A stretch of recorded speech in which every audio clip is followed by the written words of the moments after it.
96.9 FM. Fresh news, smart talk, all day. The views and opinions of the hosts and guests are their own and do not necessarily reflect the position of the management and staff of Guardian Network.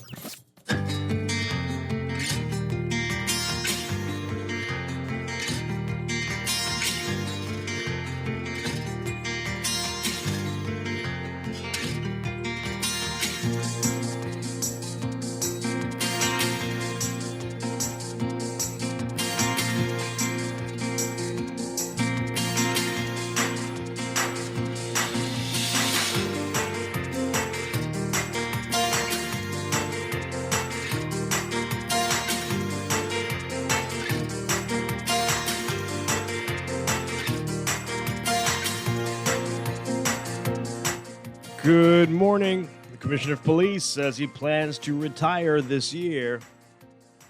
The IMF says the jobless rate is falling. And in our discussion today, we are talking with members of the UB Board of Trustees about senior leadership appointments and the vision and strategic plan for the University of the Bahamas. It's all straight ahead this morning. I'm Dwight Strachan, and this is Morning Blend. Wake up, it's a new day.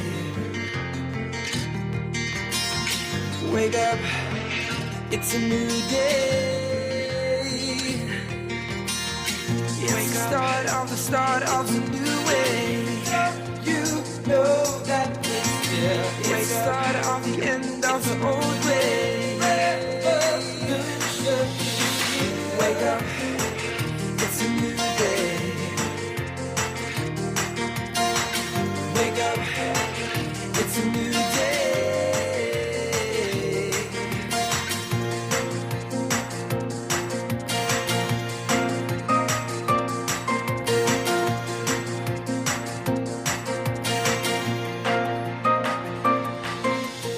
Good morning again, Bahamas. It is Tuesday, March 22nd, 2022. This is Morning Blend on Guardian Radio 96.9.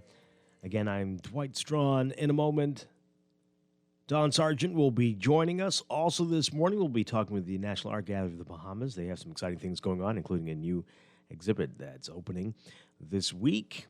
And in Morning Blend Business, a number of business stories to talk about this morning, a lot to get to. But first, it's time for the overnight, the latest breaking news from while you're sleeping, and the top national and international headlines this morning.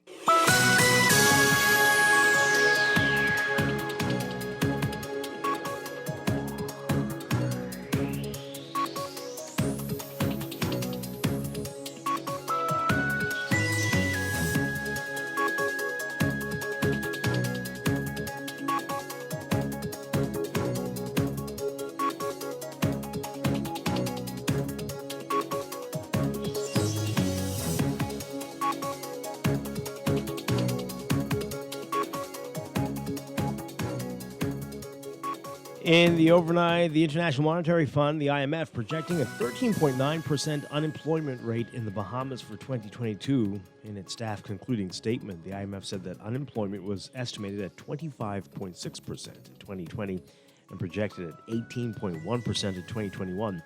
The IMF said the data was taken from Bahamian authorities and IMF calculations, staff calculations. The National Guardian told that the data was from the Bahamas Department of Statistics and growth forecasts from the National Insurance Board. In 2023, the IMF is projecting an unemployment rate of 12.7%. No labor force survey has been conducted in the country since December 2019, and this survey was not conducted in 2020 nor 2021 due to the COVID pandemic. The December 2019 survey placed unemployment at 10.7%. According to the IMF, while tourism will remain systemically important, the authorities have long recognized the need to diversify toward a more knowledge-based economy. It says a greater emphasis on energy reforms and educational programs to improve the inclusion of young workers and the underemployed will raise growth potential. Following the onset of COVID-19, the Bahamas, like the rest of the world, entered a state of closure. Major hotels and other non-essential businesses were forced to close and either furlough employees or disengage them. In 2020, officials estimated that the country had an unemployment rate of more than 40%. A 26-year-old father has been accused of sexually abusing his 3-year-old daughter. The man, who cannot be named for legal reasons, appeared before Chief Magistrate Joyanne Ferguson Pratt, charged with incest, indecent assault, and child cruelty. The crimes allegedly took place between February 24th and 26th. The father was not required to enter pleas to the charges, and he was denied bail. When the magistrate asked him if he had a lawyer, he claimed that he had not been advised of his right to counsel. The man also claimed that prior to his court appearance, he did not know what crimes he was accused of. The father will return to court on July 26th for the presentation of the voluntary bill of indictment. Meanwhile, a 29-year-old man appeared before Magistrate Kendra Kelly, accused of inappropriate contact with his 13-year-old niece. Prosecutors allege that the man indecently touched the teenager between the end of February 2022 and the beginning of March. He's accused of indecently assaulting the same girl on March 16th. Additionally, the man is accused of procuring the teenager with the intention of having unlawful sexual intercourse with her on March 19th. The man pleaded not guilty and was remanded to prison until Friday for a bail hearing. An amputee charged with a shooting that left 2 people dead. 28-year-old Raphael McKinney of Homestead Street is accused of the March 13th murders of Rogue Bryan and Delton Brennan. McKinney, who uses crutches to get around, was not required to plead to the charges when he made his first appearance before Chief Magistrate Joyanne Ferguson Pratt. McKinney, who lost his right leg in a previous shooting, told the magistrate that he had been beaten up by other suspects in custody. As a result, McKinney says that he feared for his safety in prison. According to McKinney, he recently lost his twin brother to murder. McKinney was denied bail and returns to court on July 26th. Police also charged another suspect with a recent murder. 31-year-old John Thomas of Churchill Avenue is accused of the March 11th shooting of Garth Hall. According to police, Hall was repairing a car through 5th Street in Coconut Grove when a gunman shot him multiple times. Thomas was not required to enter a plea to the charge and was remanded to prison until July 26th. Commissioner of Police Paul Roll says that he will likely retire this year. He told reporters that he met with the team, and he says that he intends to make his exit from the force at some point. He says, quote, "I have 40 years, so I'm looking down the 40-year mark, and I'll make a decision on that in due course." When asked if he will retire this year or next, the commissioner replied, quote, "this year." And facing criticism over the impact inflation has had on the Bahamian public and the government's lack of attention to the issue, Economic Affairs Minister Michael Halkidis says that there is little that can be done. He says, in the short term, little can be done, but, quote, "we have been in some discussions with some wholesalers to see if there is anything in terms of government processes that we can do to smooth any bottlenecks so that their business might be improved." During her contribution to the mid-year budget debate in the Senate yesterday, F&M Senator Michael Ellis said the Davis administration has failed to make significant steps to assist residents who are being burdened by inflation. Overseas, Ukrainian forces say they retook a strategically important suburb of Kyiv today as Russian forces squeezed other areas near the capital, and their attack on the embattled southern port of Mariupol raged unabated. Explosions and bursts of gunfire shook Kyiv, and black smoke rose from a spot in the north. Intensified artillery fire could be heard from the northwest, where Russia has sought to encircle and capture several suburban areas of the capital, a crucial target. Residents sheltered at home or underground under a 35-hour curfew imposed by city authorities that runs to Wednesday morning. Russian forces also carried out their siege on Mariupol after the southern port city's defenders refused demands to surrender, with fleeing civilians describing relentless bombardments and corpses lying in the streets. But the Kremlin's ground offensive in other parts of the country advanced slowly or not at all, knocked back by lethal hit-and-run attacks by Ukrainians. Early today, Ukrainian troops forced Russian forces out of the Kyiv suburb of Makariv after a fierce battle. The regained territory allowed Ukrainian forces to retake control of a key highway and block Russian troops from surrounding Kyiv from the northwest.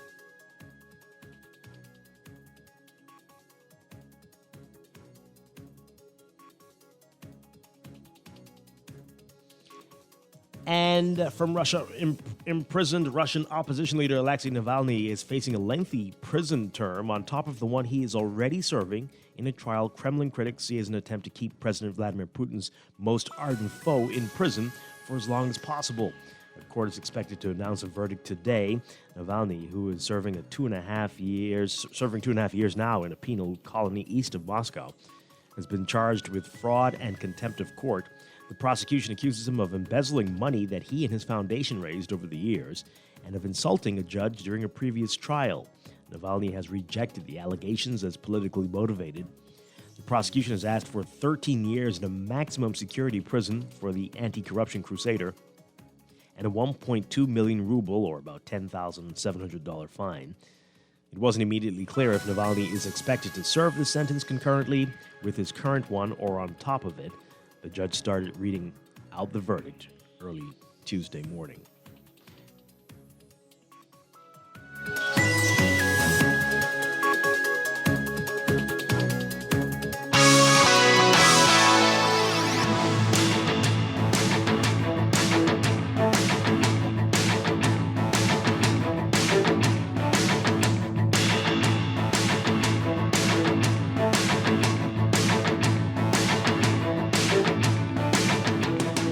In sports, China Weibo is on top of the world after coming up short of gold in 5 previous trips to the World Championships, indoors and outdoors. The Bahamian Olympic champion finally won that elusive world title, taking the gold medal in the women's 400 meters at the World Athletics Indoor Championships in Belgrade, Serbia.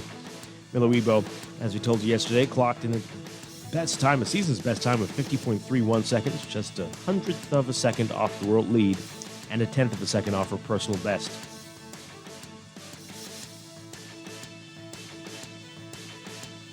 And now congratulations are coming in from all around, including sports officials here in the country. You can read all about that in today's Guardian Sports section. From the NFL, the Indianapolis Colts may have found another short-term answer at quarterback by trading for Matt Ryan. How much longer the soon-to-be 37-year-old four-time Pro Bowler sixth round isn't clear. On Monday, Indy acquired the 2016 NFL MVP from Atlanta for a third-round pick in this year's draft, number 82 overall. The Falcons wasted no time finding Ryan's possible replacement, announcing they'd signed free agent Marcus Mariota to a 2-year contract. For Indy, the deal completes a 2-week search for a successor to Carson Wentz, who was traded to the Washington Commanders after just one season with the Colts. For Indianapolis general manager Chris Ballard, it's also the latest attempt to plug a hole created by Andrew Luck's surprise retirement at age 29 before the start of the 2018 season. For the Falcons, it's an end of an era. Ryan had started all but 3 games for the team since he was drafted number 3 overall in 2008, leading Atlanta to only the second Super Bowl appearance in franchise history. His fate was effectively sealed when the Falcons made an ill-fated bid for Deshaun Watson as their new quarterback. That's sports. And that's the overnight. Time for your first look at weather.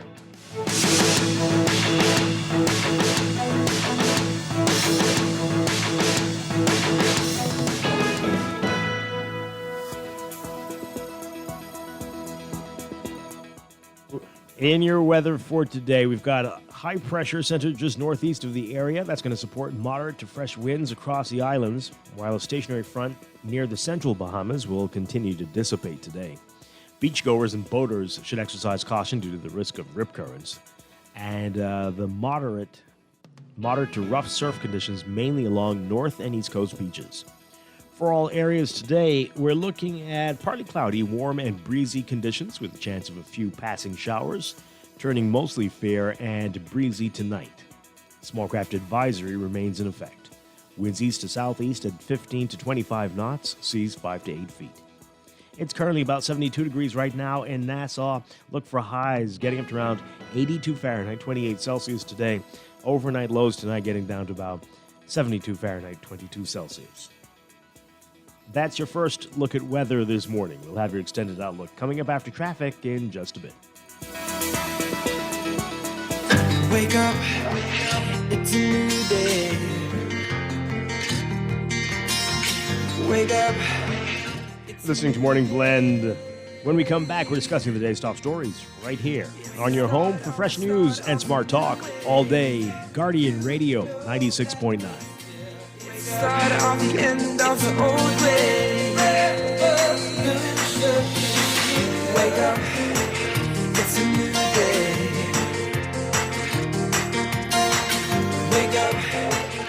Tired of banks forcing you to use technology to bank the way they want you to?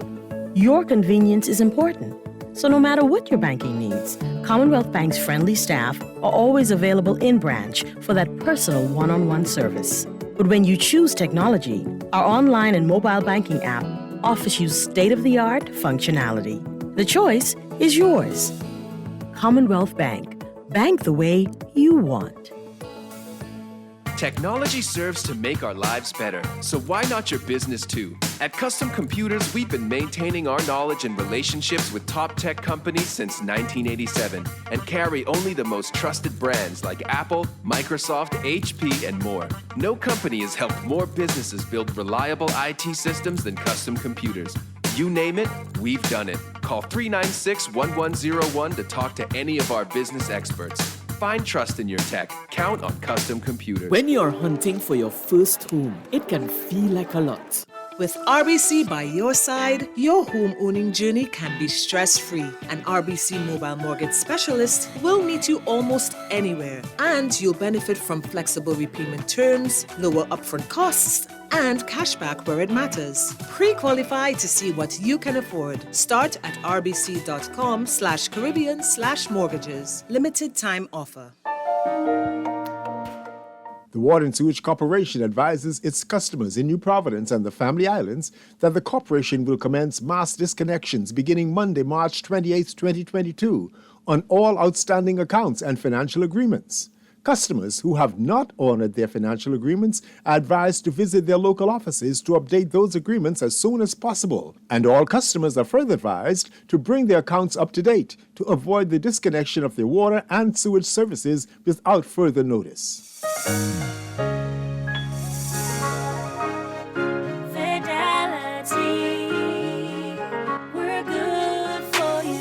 We believe in relationship banking. We take pride in getting to know our clients. You have access to knowledgeable, approachable ambassadors and financial coaches so that we can recommend the best product for you. At Fidelity, we care about you. From your financial health to your physical health, we can relate to you because we're just like you. Come and start your relationship banking experience with us today. Visit us online at fidelitygroup.com.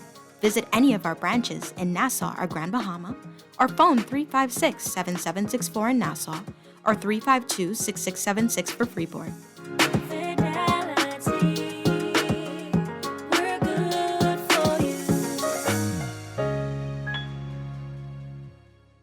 Screws and Fasteners World, Balfour Avenue and Palm Beach Street, has those hard-to-find fasteners for you right now. You can find stainless steel regular hex, carriage bolts, galvanized bolts, threaded rods, nails, self-tap screws, sex bolts, anchor bolts, turnbuckles, masonry tools, hand tools, and weed whacker strings. Check out the rope selection and car body fasteners too. Special orders are welcome. It's your #1 fastener store. Screws and Fasteners World, Balfour Avenue and Palm Beach Streets. Call 326-1976.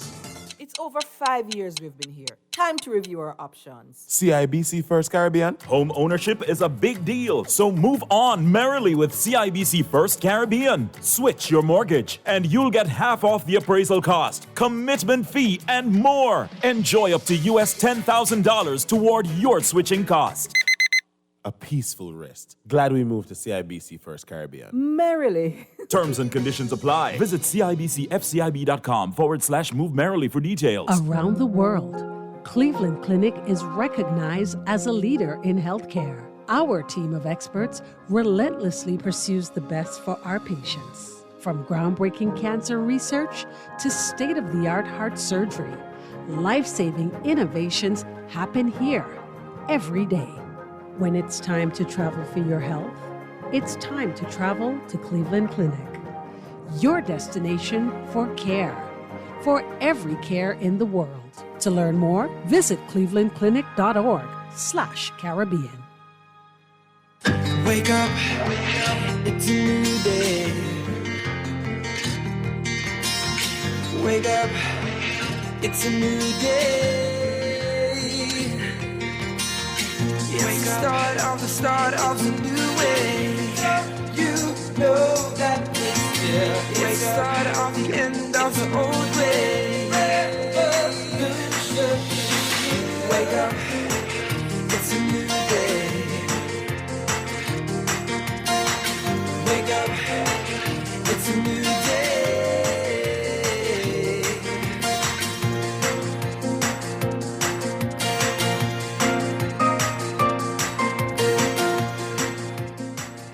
Welcome back to Morning Blend here on Guardian Radio 96.9. We are streaming live on GuardianTalkRadio.com and on the Guardian Radio app for smart devices. We're also on your televisions on Cable Bahamas Channel 969 and BTC Flow Channel 612.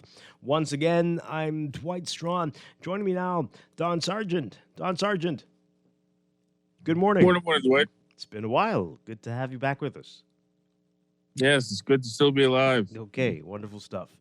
Hey, we have a lot to talk about this morning. Folks, you can join the conversation. We'll give you the phone numbers in just a bit. You can also tweet us at MorningBlend969 or Facebook.com/MorningBlend969. Text us 422-4796 on the Guardian Radio text line powered by BTC.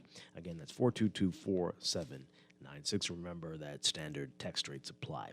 Coming up this morning, more weather, traffic, and we're going to be talking, beginning in this hour, with a couple of the members of the UB Board of Trustees. They will be here to talk about the leadership of the University of the Bahamas and the strategic plan, the vision for the university, all of that this morning. Looking forward to that. Also, we're expecting NAGB, the National Art Gallery of the Bahamas. They have a new exhibition opening this week. They're going to tell us a little bit about that. And later in Morning Blend Business, a lot to talk about. Inflation, Grand Bahama, and the Minister of Tourism, Deputy Prime Minister, is expected to meet with owners of downtown Nassau properties today. We can talk about that again and what we're expecting to come out of that and what we want the government to say to these owners. We can get into all that this morning. But let's begin with what else is in the news.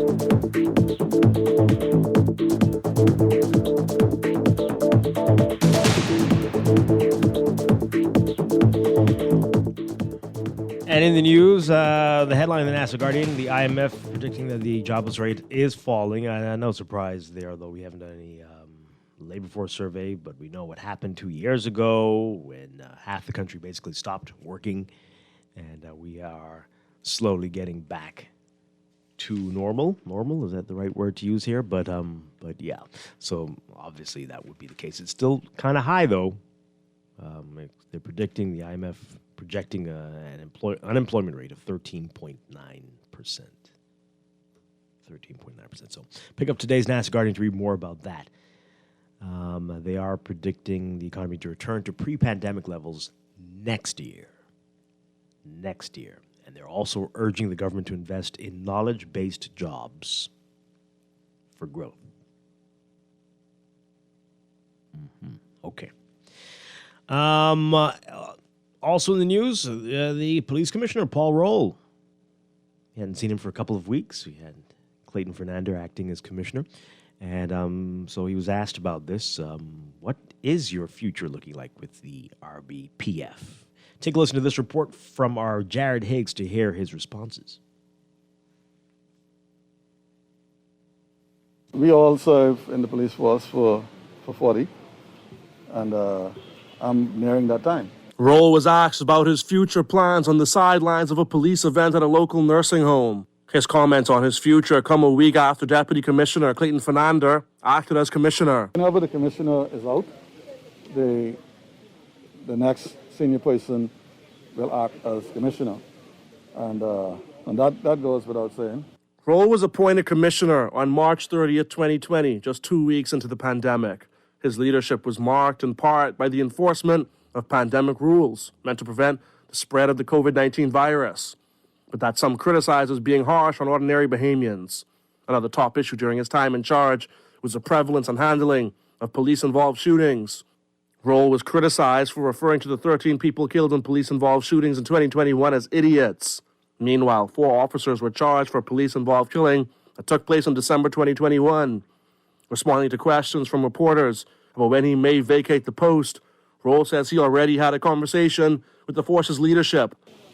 So I'm looking down the 40-year mark, and I'll make a decision on that in due course. This year or next year? Okay. What are you saying? This year or next year? This year. Roll succeeded Anthony Ferguson as commissioner when he took office in 2020. In his speech at his swearing-in, Roll revealed that he considered retiring from the police force after only being promoted twice in 15 years, while other officers were promoted 3 and 4 times in 5 years. He says he was encouraged to stay on by his wife. I meet with the Prime Minister on Thursday, and I guess I'll have a conversation with him and let him know. I've discussed it already with my family, basically my wife, and at some point, yeah. But I have some vacation, and we'll see how that goes. Reporting for the Guardian News Network, I'm Jared Higgs. Okay. Hey, let's get your reaction to this. What do you make of it? 323-6232, 325-4316, 325-4259. Tweet us, Facebook us, text us, 422-4796. What say you on this? 40 years? I can't imagine working in the same organization for 40 years. Right? I'm sure people would need a change after that. Although I have to ask though, when they talk about the vacation, because I know that's usually when we get a new Commodore is probably there for like a month, and then they're on vacation for like however long they're in the position. So 2 years, you see the Commodore maybe 3 times, then they're just off on vacation. Is this the norm, that they just never take vacation during their careers and then have like 5 years worth of vacation and they retire? It seems to be with a lot of people in the public service. It really certainly does seem to be. I had heard years ago, I don't know if it's changed. People, you can call them, let us know if things have changed, but I know they were trying to crack down on that kind of stuff, right? Making people take their vacation. Yeah, people have months upon months of vacation, and we've heard stories in the past where people had so much vacation they took it and went off to school and got a whole degree, came back with a PhD. I don't know, but yeah, we've heard those stories before. Does seem to be a thing. I don't know if that's something to be proud of, to say that let's say I was working someplace 25 years and didn't take any vacation. That doesn't sound like a very happy existence. Pay, teach their own. Hey, somebody reminded me yesterday that this would be yet another former commissioner that we have around to whom we'll pay pension. It's quite a few. But hey, we're happy. If he's happy, we're happy for him. What say you on it, folks? Again, give us a call. 323-6232. 325-4316. 325-4259. All right. This person says here, something tells me Commissioner Roll is taking up a diplomatic post in Dubai. Now, you all are. Yeah. This person says here, I know you don't get to read many texts while interviewing guests, but I want you to keep in mind that, oh dear, you definitely want me to read this out loud. This is about my upcoming guest today. Do you want me to read this to them? Text her? I mean, that would get quite a reaction. Boy. This is about something else now. This is about yesterday. Dwight, I listened yesterday with utter confusion while your guests explained the significance of being gracious hosts, partially footing the bill, and throwing caution to the wind, even though there's a new COVID variant, and shutting down our major tourist thoroughfare, disrupt our commerce for representatives of an institution that appears to have no real interest in our development or well-being. Make it make sense. Wow. Okay, well, that is a very weighty text there. There's a lot going on there. I can't make it make sense, but that's just me personally, I think, because even my mom was telling me the other day that, something's wrong with me. Jaded, because she heard what I was saying before and was urging me to not be mean yesterday and to listen to what folks had to say. And these are our guests. We must be, right? Be a What's good wrong? Christian. Okay. Well, I mean, they're guests to our wonderful nation. What is the problem? Exactly, Dwight. Hey, Just because we're paying for their hotel rooms and all their meals and everything, that doesn't mean that we shouldn't be Not good all. I mean, hosts. but the statement was. I wish they had issued that statement earlier when people started asking. What was the statement? You didn't hear the statement yesterday, or I mean, it came out on the weekend about what they're paying for and what they're not paying for. I'll read. I thought we were paying for everything. No. saw They finally cleared it up over the weekend, so I'll read Okay. it for you since you missed it, and for those who missed it. Give me a second to pull it up. Here we go. All right. So we're told, these devices like to show off when you put them under pressure. All right, so here's what we're paying. As is customary with royal visits, costs are shared between the sovereign grant, the host country, and the UK Foreign, Commonwealth and Development Office. On this visit, the cost of travel to and from the Bahamas will be borne by the royal household. The Governor General's reception is being sponsored by a corporate donor. Accommodation costs for 2 nights will be borne by the government of the Bahamas. Other third-party costs for the cultural events we wish to showcase will be paid to Bahamian artisans, creative, and production talent. All other costs, example, security, domestic travel, etc., are the internal costs of various government ministries and agencies, and therefore will not require additional expenditure outside of existing budgets. All right. Yeah. All right, so let's get back to this text here. Throw caution to the wind, the COVID variant. Okay, well, yes. I mean, we should be cautious still because the pandemic is still there. It's still real, so no less cautious. Dwight, stop it. The rules don't apply to them. What you talking about? Well, It's like being in a hotel. Like they can have concerts and everything and nightclubs and. Well, they're having a big concert. On Friday. Yeah, at the it's only Regatta. the regular common folk, the subjects. No. they're the ones who have Once to you go go through. once you go there, you can't go back. So Regatta done, as they say, after this, and Yep. concerts and Junkanoo till you get sick and tired of it. Clearly, you can't. You think after this you could say, "Oh no, we can't have it." No. Oh, they're going to try. No. Oh, maybe after this we can finally have a carnival. Who knows? Well, next year, I guess. Okay, so they're also saying shut down our major tourist thoroughfare. Well, I mean, now let's be honest. The tourists will love that, and they'd love to know that it's being shut down because William and Kate. They're probably more obsessed with them than they are with us, and more obsessed than we are with William and Kate. So I don't think they'll have a problem for that. They'd love to know that, oh my God, I was in the Bahamas when William and Kate were there. So that's disrupt our commerce for representatives of an institution that appears to have no real interest in our development or well-being. Okay, well. Oh, that part's very true. Some of us are questioning how much interest they really have, yes. But disrupt the commerce. Friday in the Bahamas. What's really happening? Anything much? But yeah. Okay. So basically, stay home Thursday, Friday because the roads block up. I wish they would say Friday were a holiday. But okay. I hear Well, it's you. a holiday when I you call can't in make sick, it. so. Texter, Or take some of that 40 years worth of vacation. I'm with you, Texter. I really don't know. I don't know what to say. I wish they have a great time, William and Kate. Nothing personal against them, just the institution they represent and what it has done to the people of their former colonies. And many will listen to what I just said and not know what I'm talking about.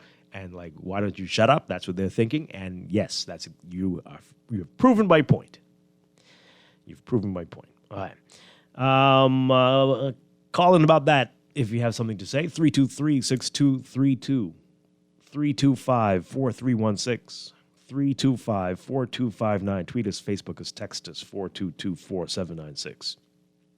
This text here, at my place of employment, government agency, I guess, there are people with almost 2 years of accrued vacation the vacation thing remains a costly issue. Yeah, that's wild. That is wild. Do you have rollover vacation where you work, Don? Yes and no. It doesn't accrue forever. You eventually, like, if, for instance, if you lose your contract and they or whatever, they pay you out for it, or you just lose it. But it doesn't roll over indefinitely. It'll roll over into the next year. It doesn't just stack up like how it does in government, where like literally working at 35 years, never take vacation. I don't know what's wrong with you if you're not taking vacation in 35 years. But no, that's not a thing. And that system just sounds very stupid. It doesn't sound very healthy for a work environment, because I don't know if you ever worked in government, Dwight. That's not really an environment that's like you want to get up every single day of your life and go to work. It's extraordinarily stressful. It really depends on which government issue. My short time in government was not a very pleasant one. So I can't imagine doing that for 35 years, never taking vacation and not even using sick days. And then when I'm at the end of my career, then say, I'm going to take all of my days. That sounds terrible. Yeah. Wow. It definitely does. This person says here, the previous commissioner, this is back to the police, only spent about 2 to 3 years in the post. Maybe all of them are being forced to do so. I don't know if it's forced to. I think what I mentioned earlier might be what's going on there, right? So let's help your boy out, give him the post so he can get the pension, and we set him up. Do they get more vacation time when they become commissioner? The commissioners and commodores, do they just, like, as soon as they get a position, they get an extra 2 years of vacation or something? I have no idea. Why do you keep using that term, commodore? You talk that's specific to the defense. No, I'm asking because they tend to be on vacation for most of their time in office. Really? So I'm wondering if this is just a trend when you hit a lot of top spots. Well, just these two top spots in government. Is there someone putting pressure on them to take these vacation days, or I don't know. This vacation system just seems wonky. All right, that's the best way I can use for it. It just doesn't seem to make a lot of sense to me. Oh, this is it. Anyway, you're gonna get me in trouble. This is what they like. I think people like to know they've got all this vacation time, so you still have to pay me while I don't work before I retire. Imagine a prime minister gets in, right? And they've been in for like 2 months, and then they say, "Oh yeah, by the way, I have like 3 years vacation, and I'm not gonna be here. So good luck, guys." Well, that one won't work. Yeah. All right, so more text messages. This one says here, back to the old PLP F&M put our boy in position with no impact on crime. And last week, Dwight, you condemned the monarchy, but yesterday you were kissing the feet of William and Kate. No, you're not. No, I wasn't. I'm listening to. They come for you, Dwight. That's not what it was at all. And somebody else asked me about it. No, I have major problems with the monarchy. We should not be. I mean, we could stay in the Commonwealth. That's whatever, sure. But no. But this is a visit from William and Kate. My issue last week was us paying for everything. That made no sense. These are very, very wealthy people. That is ridiculous. Hey, come and visit, Elizabeth. Come on, come and visit. Now, bowing down to you. But sure, that's not the same thing. Yesterday, they're going to be here. They're here. I'm not saying that we should not show them a good time, but the costs have to be taken into consideration. Absolutely. Absolutely. And I have a problem with the monarchy. If they were regular celebrities, whatever, come, yeah, have a great time. But different issues. Just because you have an issue with the institution they represent doesn't mean that you have to treat them like dirt. But we do need to have that discussion. Do we need to have a foreign queen, someone who does not live here, period? Do we have to have a queen? Someone who the people of your country can't be king or queen. What is that all about? Why? And whether it's and especially because it's just a title, it's a titular position. What's the point of all of this? It's crazy. For tradition, does that make us feel special? Does it make us look special to the tourists? You think so? Okay. So, no, not kissing their feet. Yeah, we were exploited by the monarchy. Absolutely. So what you're saying is, Dwight, we shouldn't pay for everything? Well, apparently we're not, but we definitely shouldn't. We definitely shouldn't. This person says here, why don't you allow us to get to ask your guest questions? You have to remember that we will have more hard-hitting questions than you because you want to be gracious and politically correct. Am I wrong?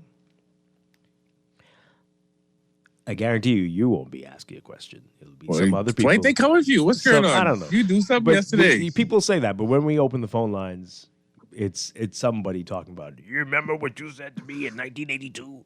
You tried to right. So it's not quite that. So, yeah.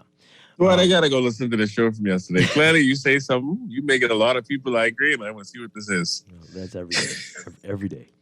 This person says here, can I please have a mature, objective explanation as to what the problem is with paying for their trip? It is such a negligible part of our budget that it isn't worth a discussion. Can you explain the objection? Are you sure? We have not heard anything about the cost. They have not been able. We asked yesterday about that, and they couldn't say. We still don't know. At a time... When does the Bahamian government ever tell us the first time how much something costs and it's accurate? Well. Yeah, so I don't know if you can say that, Dexter. I'm not too sure. And again, they are very wealthy. Very, very wealthy. It's one thing to host a dinner and to security and all that stuff, but okay. Someone says here, what happens is the police have 28 sick days a year. Some use the sick days and let the vacation pile up, so at the end of their career, they can enjoy being home and getting paid. Yeah, that's what we were saying earlier. Good show. I agree with your co-host. Life is about balance, day and night, sunshine and rain, work and vacation. Further, Commissioner of Police position seems too political and politically appointed, and changing so much depends on the party in power. This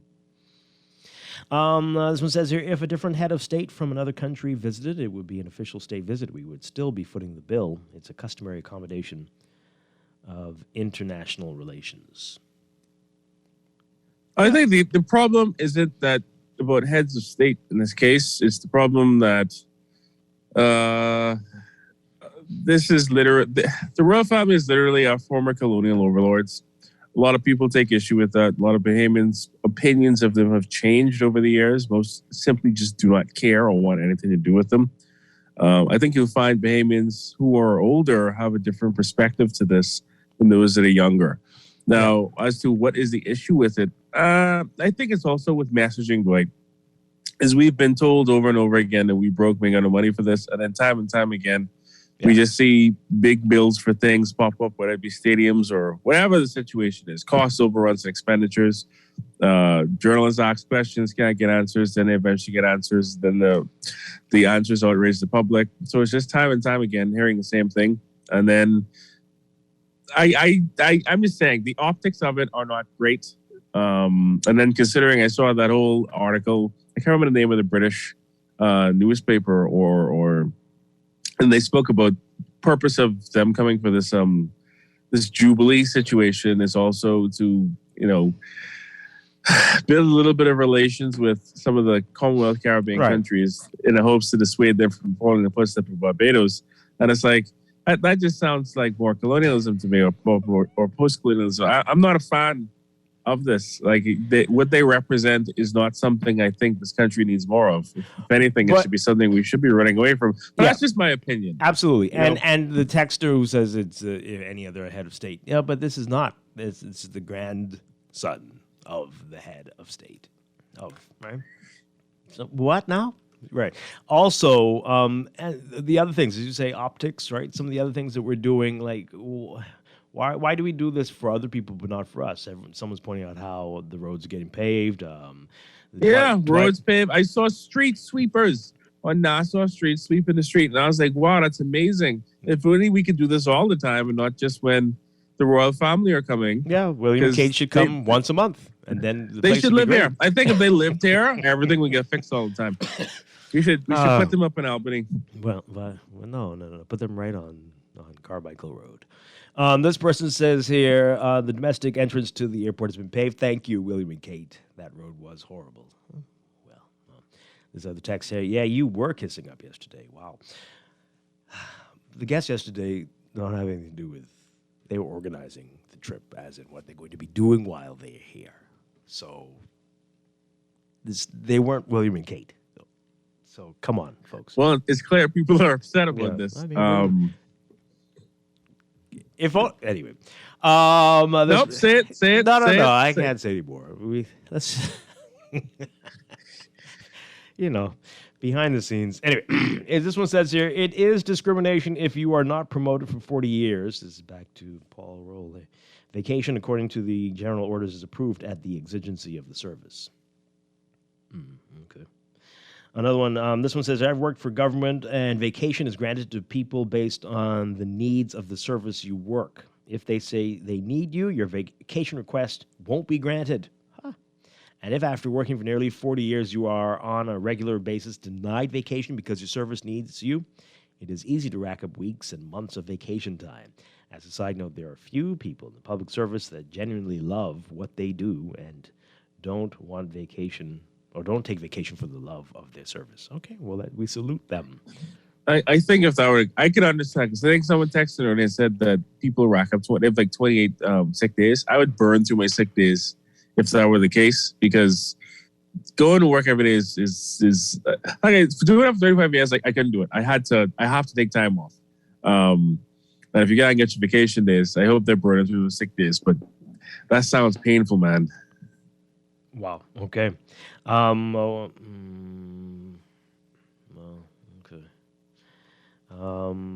This person says here, you guys just hate to know that there are Bahamians who love to work or love what they do. How? How is that? Why are you saying that?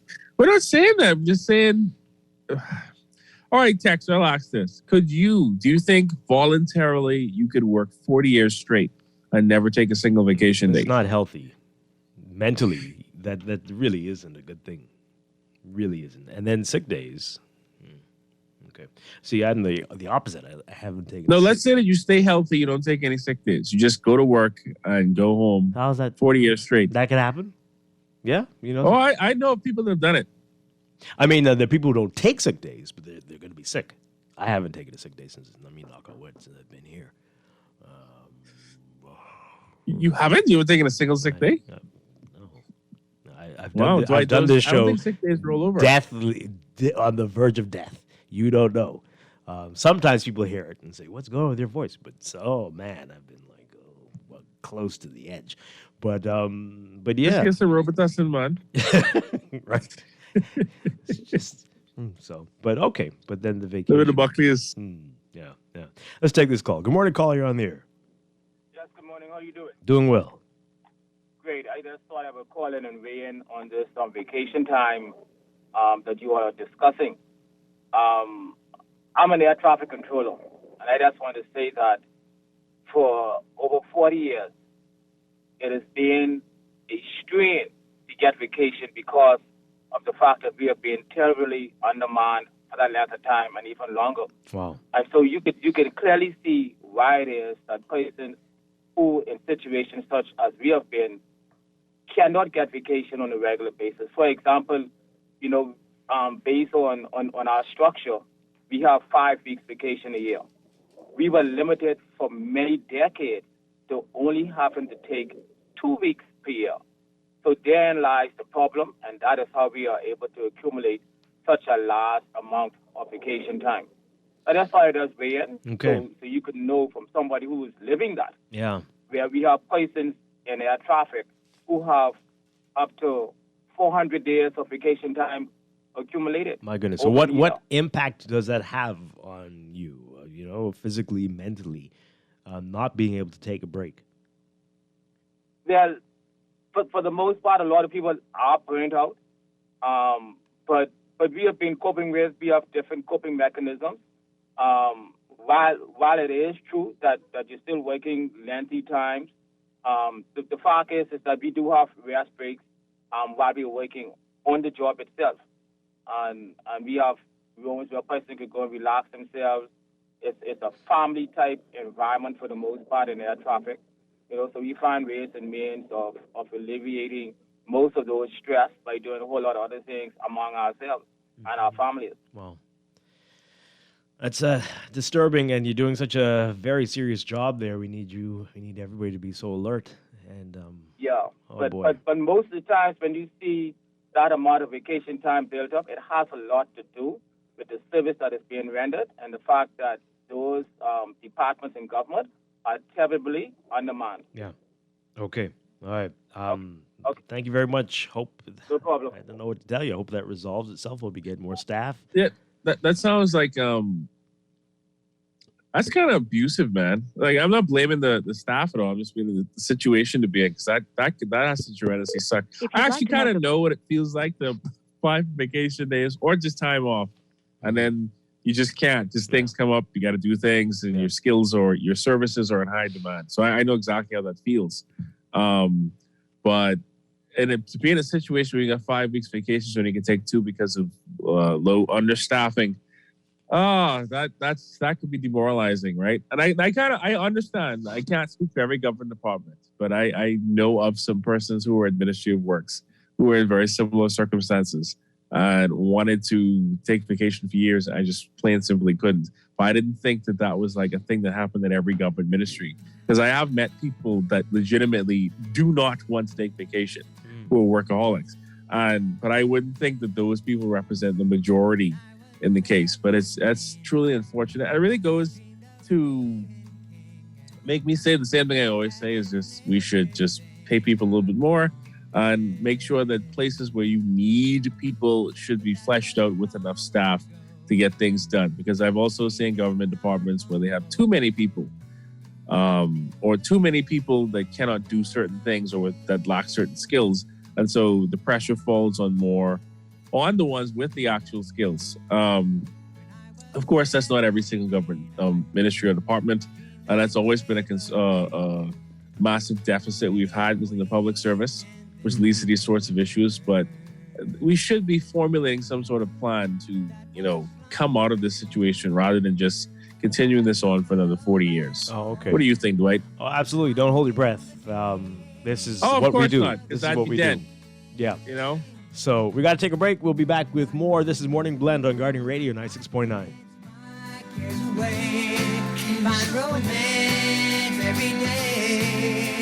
I wouldn't have to listen to this fool say I'm the key. I'm the key. I'm the key. I'm nothing. This is Guardian Radio 96.9 FM, Nassau, Bahamas.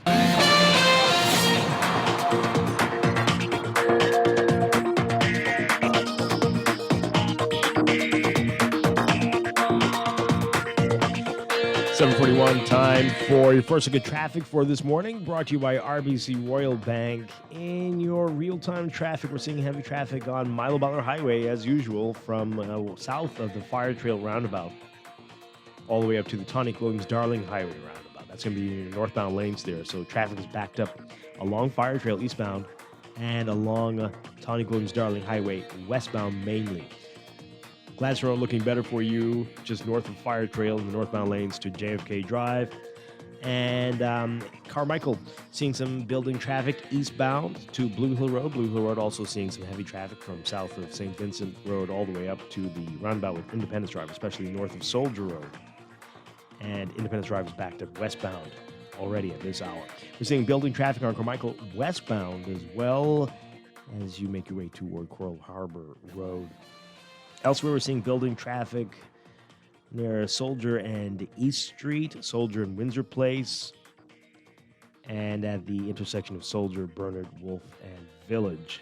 And Eastern Road already looking very busy for you, well east of Sans Souci Road, all the way down to, looks like Dodge Road, actually, all the way up to Johnson Road in the westbound lane there, and Prince Charles Drive at various spots westbound this morning. Those are your hot spots. It's your real-time traffic and your Morning Blend traffic alert brought to you by RBC Royal Bank.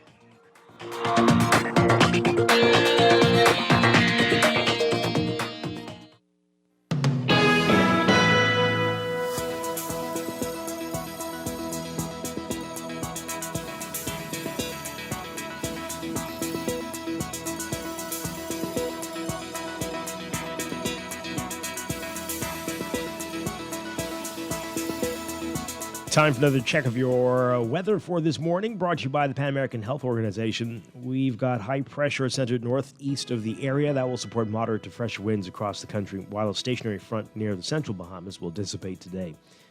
For all areas, your forecast calls for partly cloudy, warm, and windy conditions with a chance of a few passing showers, turning mostly fair and breezy tonight. The small craft advisory remains in effect. Temperatures getting up to around 82 Fahrenheit, 28 Celsius. Overnight lows tonight getting down to about 72 Fahrenheit, 22 Celsius. In your extended outlook, high pressure will remain the dominant weather feature while generating brisk winds across the country through Thursday. Meanwhile, a cold front is expected to migrate into the northwest Bahamas on Friday, followed by a secondary one on Sunday, and should support a nice cool down into early next week. So for tomorrow, Wednesday, ahead of all of that, we're expecting partly sunny, warm, and windy conditions with a chance of a few passing showers. The small craft advisory remains in effect. Then Thursday, partly cloudy, windy, and warm with a chance of a few isolated showers. Small craft advisory will remain in effect. That's your Morning Blend weather check, brought to you by PAHO. COVID-19 vaccines and boosters are safe, effective, and protect you against getting seriously ill, being hospitalized, and dying from COVID. The vaccine offers the best protection against COVID-19 when combined with physical distancing, hand washing or sanitizing, and wearing your mask properly. Visit vax.gov.bs to book an appointment or simply walk in to any of their locations. We'll be back with more Morning Blend after these messages here on Guardian Radio 96.9.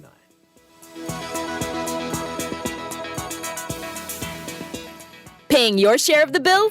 Done! Music subscription? Renewed. Hey, happy birthday. Someone's birthday? Take care of it. Your life is online and so is your bank. With CIBC First Caribbean, there are many ways to send money. You can use FirstPay to transfer money to other CIBC First Caribbean clients instantly, like when you're splitting the dinner bill. And FirstSend lets you transfer funds internationally. You can even set up recurrent payments with our mobile app to pay subscriptions, rent, and bills. Choose the best in digital banking so you can live your best life. Best in digital banking based on number of products and services. Let Wendy's heat up your morning. Wake up with our new Hot Honey Chicken Biscuit that is forged in flavor and made fresh every morning just for you. Forged from a fusion of sweet honey and spicy heat. Wendy's new Hot Honey Chicken Biscuit is our breaded premium all-white chicken breast topped with habanero honey, served on a fresh-baked buttermilk biscuit. It offers the perfect balance of sweet heat. Better mornings always start at Wendy's. Earning zero interest on your savings at the bank? With as little as $100, you can start earning interest on your money while you're sleeping, eating, or standing in line at the bank with the CFAL Savings Express Plan. Ready to invest? Start by putting $1,000 into our mutual funds and earn interest there too. Because at CFAL, your interest is our interest. Visit CFAL.com to start now. CFAL, growing wealth for future generations of Bahamians. Wake up, it's a new day. This is Guardian Radio 96.9 FM, Nassau, Bahamas.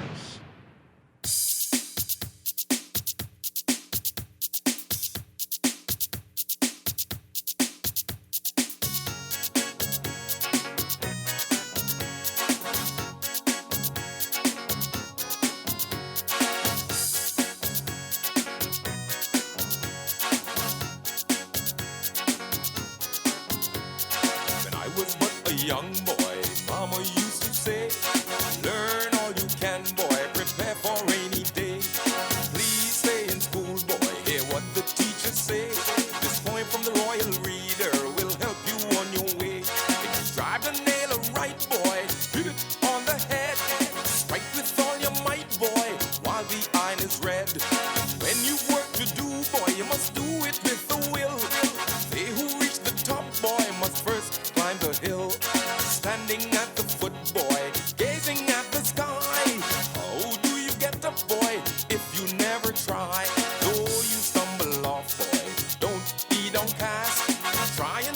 again, boy, you'll succeed at last. Persevere. Persevere. Persevere. Said don't be a rude boy, won't help in any way. Study real hard, boy, someday it's gonna pay. Don't ever stop, boy, remember what mama say, 'cause you will find a mean world waiting to play. Try to nail it right, boy, hit it on the head. Welcome back to Morning Blend here on Guardian Radio 96.9. Dwight Strachan along with Don Sargent. And this morning, as promised, we are very pleased to be talking with the members of the UB Board of Trustees. We have Chair Alison Maynard Gibson with us, and we're expecting Trustee Gadville McDonald to be joining us momentarily. But Alison Maynard Gibson, welcome. Great to have you with us. Thank you for having me and my colleague. We really appreciate it. It's our pleasure. All right. Well, UB has definitely, the University of the Bahamas, been in the news quite a bit over the past few days with the announcement of the selection of the new president. And that got quite a lot of reaction, some controversy about it. Let's talk about it and how that decision was made. And we can talk about what happened afterward as well with Dr. Ian Strachan. But let's talk about it. Lots of questions about Bahamianization and why a Bahamian wasn't chosen. But let's get your perspective on this. Thank you. Thank you for the opportunity. There was the last board convened over a year ago, a presidential search. There was a presidential search committee established. The search committee consulted widely all stakeholders. That meant members of the public, the Chamber of Commerce, university stakeholders, and so forth, and asked them what did they think should be the qualities reposed in a president and the president of the University of the Bahamas. And that outreach resulted in a profile. There was an independent organization, very highly respected, called the Organization of Governing Boards, OGB. You can Google it. It's a very well-respected organization that deals with boards around the world. And they assisted greatly and advised. There were, I think, 79 candidates applied. The application went out around the world. And there was the semifinalists cut down. There were some Bahamians in the semifinalists, and then 3 finalists. In fact, someone was named. The same so happened it was also Dr. Rowland that was named by the last board. There was an election was a superseding event and the appointment of a new board. Not entirely new, but some new members, including myself. It was very important. This board recognized that the choice of the president would probably be the most important decision that we would make during our tenure as a board. And we wanted to be satisfied that we would put our own eyes on this whole matter because it's extremely important. We didn't start a presidential search all over again. That didn't make any sense to us. And we didn't want to have what's called a failed search. We focused on the 3 finalists, and we again consulted university stakeholders. They all agreed that accreditation was what was important to them. Accreditation was important. We asked them their views about the 3 candidates. We spoke with the 3 candidates, and we also continued to utilize, as we are still continue to utilize, the services of OGB. So the new board went over the process. Not the entire process. The final 3 finalists. Okay. Yes, yes. I'm happy that you're emphasizing that because in everything, the process by which things happen is extremely important so that people could understand and see that it is unimpeachable and that it is fair. And that was very, very important to us. Well, stress to us again why you felt that was important too, even though a decision had been made. Right. To go back over that. Well, it was very important. Like I said, probably the most important decision that we were going to make. And so we wanted to be satisfied that we felt the same way. So we didn't approach it saying, are we going to be happy to accept the candidate that was nominated by the last board? We went into it with a completely open mind, with advisors, with consulting stakeholders, and we were focused on, with completely open minds, following the process on the three candidates. And at the end of the day, we happened to come up with the same conclusion that the previous board did, Dr. Rowland. We were very much focused on the process, and also our fiduciary. We're trustees, the Board of Trustees of the University of the Bahamas, which imposes a fiduciary obligation. And the University of the Bahamas Act also makes it very, very clear that we have an obligation to protect the university from outside influence. So the whole thing was very, very focused on making sure that it was our decision based upon our input that we thought was important from the stakeholders, and also our questioning of the relevant candidates, those three candidates. All right, so let's talk about Dr. Rowland. What stood out? Why did he fit the criteria better than anyone else?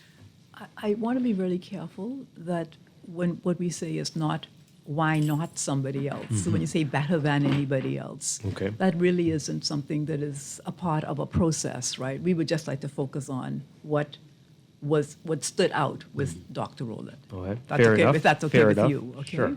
Please. Okay. So Dr. Rowland has a track record. Accreditation is very important. All the stakeholders felt that it was very important. We are seeking what's called SACS accreditation, the Southern Association of Colleges and Schools. And SACS happens to be, there are regional accrediting bodies in the United States, and SACS happens to be the most rigorous accrediting body. And SACS accreditation is so important that you'll find that universities in South America, in Central America, and in the Middle East are actually seeking SACS accreditation, okay? So it's not unusual that the Bahamas also wants to be in the category of universities that recognize the importance of such rigor in terms of credit, and we'll come back to that. Dr. Rowland has a track record of taking his university to accreditation, okay? Dr. Rowland also has a record. By the way, his resume is available on the UB website under the presidential search page, and so you'll be able to see all of these things there for yourself. Also, his institution, when he came into it, had fiscal issues, as does UB. He was able to turn it around and to also have it now on stability, strong, stable path. He has extremely strong connections in Silicon Valley. We in the Bahamas want to position ourselves as a country that is heavily tech-focused. This is something that it doesn't matter the administration in terms of government. Everybody agrees that we have to move aggressively into the 21st century. Dr. Rowland has a track record in Silicon Valley, huge contacts there. As well, he has strong credentials on bringing to the table venture capital. If you look at his performance, he's also brought cybersecurity expertise, innovation. In his institution, he established with the students student databases. This whole entrepreneurial thrust. Bahamians, as you know, are also very entrepreneurial. And in his, he believes in integrating disciplines, in other words, not working in silos and seeing how we're going to maximize productivity and recognize the need in today's world to integrate approaches. And so he brought about a master's degree, an MBA, that actually had a significant engineering component as well. So these are the kinds of things. There are many more, but these are the kinds of things really change that would steady the ship, so to speak, take us to lead us to accreditation, assist in our fiscal situation, assist with our fundraising, assist with things like student retention, the student experience. These are things that he also has a track record on. And so we were very happy, and we are very happy to welcome him to the table, and he's happy to come. Trustee Gadvin McDonald is with us this morning as well. Good morning. Great to have you with us. Let's get your views on Dr. Rowland. Hear what you have to say. Well, good morning, Dwight. Good morning, Bahamas. Well, like Chair has so accurately said, we believe that he's well qualified to take the academy, the University of the Bahamas, forward. I think the Bahamian people will be pleased with his qualification, his experience, as well as what we believe that he will be able to do. All right. So what we're going to do we're going to take a break for news. When we come back, we're going to talk more about this and about the position that was offered to Dr. Ian Strachan and about the accreditation process. We know this has been a long time coming, and I want to find out more about what has taken so long and the future, which you all see as the future for the University of the Bahamas. Great. All right, we're talking with Allison Maynard-Gibson and Gavin McDonald. This is Morning Blend on Guardian Radio 96.9. We'll be back after the news. Stay with us. When I was but a young boy, Mama used to say, learn all you can, boy, prepare for rainy day. Please stay in school, boy, hear what the teachers say. This poem from the Royal Reader will help you on your way. If you drive the nail right, boy, hit it on the head. Strike with all your might, boy, while the iron is red.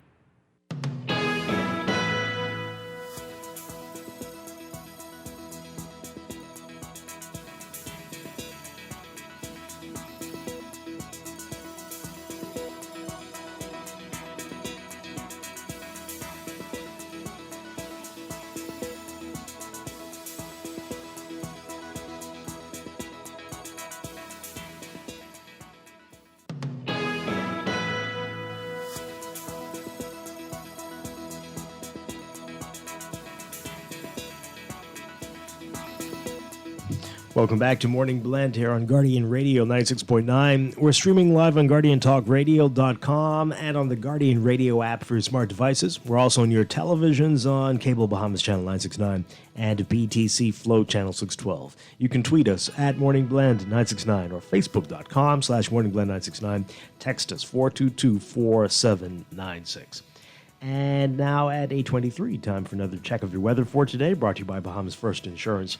Here's what's happening. We've got high pressure centered just northeast of the area. That's going to support moderate to fresh winds across the islands, while a stationary front near the central Bahamas will continue to dissipate. For all areas today, look for partly cloudy, warm, and windy conditions with a chance of a few passing showers, mostly fair and breezy tonight. Smoke craft advisory remains in effect. Temperatures today getting up to around 82 Fahrenheit, 28 Celsius. Overnight lows tonight getting down to about 72 Fahrenheit, 22 Celsius. We are currently at about 74 under partly cloudy skies.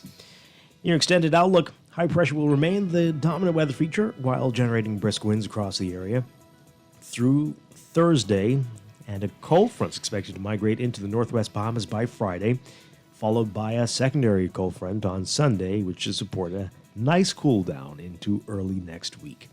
Ahead of all of that, though, for tomorrow, Wednesday, partly sunny, warm, and windy with a chance of a few passing showers. Thursday, partly cloudy, windy, and warm with a chance of a few showers. That's your Morning Blend weather check brought to you by Bahamas First. What's first for you comes first for us.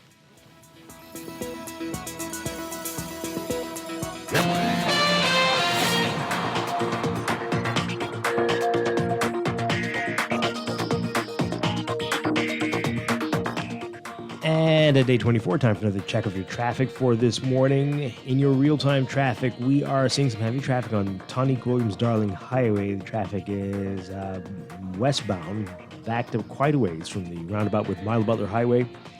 And we're seeing some eastbound traffic as well to the roundabout with Bahamas Games Boulevard. Milo Butler Highway itself is looking a little bit better. There's traffic north of the Fire Trail roundabout, but still heavy traffic in the northbound lanes. And we're seeing traffic on Tawny Grooms Darling Highway eastbound as well. So there may be traffic cops helping with the situation there. That's causing some backups on Tawny Grooms Darling Highway. Keep that in mind.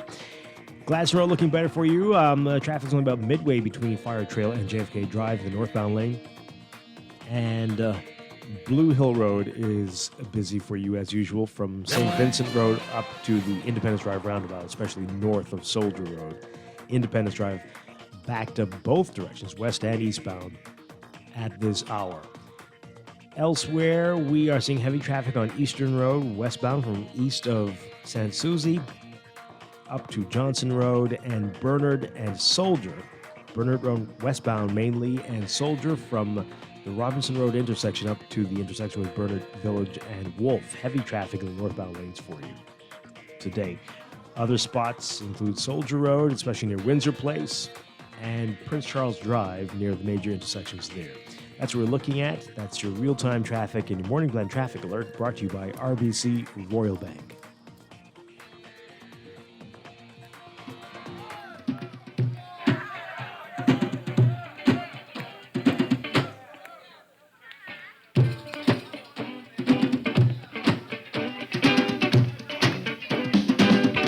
Take that mess from off the wall.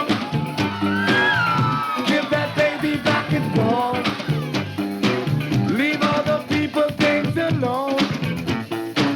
There's other ways to get involved. Get involved. We are back here with Morning Blend on Guardian Radio 96.9. Dwight Strachan, along with Don Sargent. We are talking with the chair of the UB Board of Trustees, Allison Maynard Gibson, and a trustee, Gadville McDonald, this morning. Having a great discussion so far. Before the break, we were talking about the selection for new president for UB, Dr. Eric Rowland. And you mentioned the accreditation process. We know that Dr. Rodney Smith has been talking about this for a number of years. This has really gone on quite a while. What is the issue? Why does it take so long? What is still required of UB in order to be fully accredited? You're right in saying that Dr. Smith spoke about this at in fact, I think at the his inaugural speech when the university was established. But accreditation, let's just make sure everybody understands what it is. It really is a process that an institution, in this example, the university, undergoes with an internationally accepted body that gives. It's a rigorous process that assesses quality standards. With the services that we provide, our operations, curriculum. It goes from top to bottom, how the board operates. The entire organization is impacted by it and will be assessed. Mm-hmm. The importance of it is that it sends a message it makes a clear statement about the quality of everything that exists in the university, and that it matches the same quality that is given or produced in other similarly accredited universities. So we will be in the same as a SACS accredited institution. We'll be in the same boat as the University of Miami, Vanderbilt University, and others that are respected internationally and also accredited by SACS. Mm-hmm. So if a Bahamian walks in the door with his or her degree, and someone from Vanderbilt University walks in the door with his or her degree, there's no need for the employer to question whether or not the two students were taught in the same or similar way, the same subject, the same or similar curriculum, and so forth and so on. Mm-hmm. And that puts them on equal footing. Right. How long is the process normally? How long does it normally take? Well, we're hoping that it'll be shorter rather than longer. We really don't know. I'll say that we are in the process of applying to be admitted into the process. We're not in the process yet. Mm-hmm. And we're looking forward very much to the experience that Dr. Rowland's going to bring to the table, having taken, like I said, another institution through the process. Right. And we're looking forward to the cooperation of all of the stakeholders who have said, publicly so, that they welcome they're committed to the accrediting process. Yeah, and you know, I mean, like Chair said, but even before we even get there, I mean, you spoke about that Dr. Smith spoke about it when he first came in.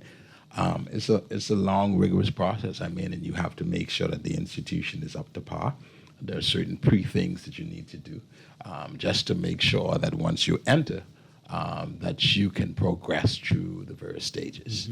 Do we have any ideas of what may be the shortcomings right now and aspects that need to be strengthened? Have you identified those? We have not actually made it public yet. We'll come back on your show once we've done that. But if you would bear with us, Sure. Again, process is really important, and we would like, now that we have a study that was done, to really release it first to the university community, which we think is appropriate, Right. and then to the public generally. But I suspect the public knows what, or can figure out what some of those things are, especially those of us who've been to COB or UB. We might know. Exactly. Yeah. Well, one of the things that I think the public is aware of has been said is that we haven't had audits since 2012. That's a big issue. I mean, you can imagine the state of affairs of any institution that has not had an audit since almost 10 years. My goodness. And it's a very significant impediment to enabling us to raise the kind of money that we would like to be able to do when we go to international organizations or NGOs that fund universities or want to invest in programs. They may invest, and they have been investing, but imagine how much more they would be if they fully understood, because we were actually getting our audits on a regular basis, that we are responsible with the funds that they give us. All right, so this is a very interesting text from one of our listeners. You mentioned that Dr. Rowland was successful in helping to get another institution through the accreditation process, where they're saying that the board looked at something that happened in one environment and assumes that the same will happen here without consideration for the conditions that exist to achieve those results. What do you say to a critique like that? I'll say, and we both would like to jump in, we say things differently, that we have not encountered anybody, not one person, not one stakeholder, who questions the importance of accreditation. So we are very confident of the collaboration of all of the key stakeholders and of stakeholders in the public, not just university stakeholders, but in the public. And that is the kind of, if everybody's focused on the same goal and moving in the same direction, that maximizes the likelihood of success. So we're very confident about success at the end of this process. Yeah. You know, so the board has been very much intentional with this entire process.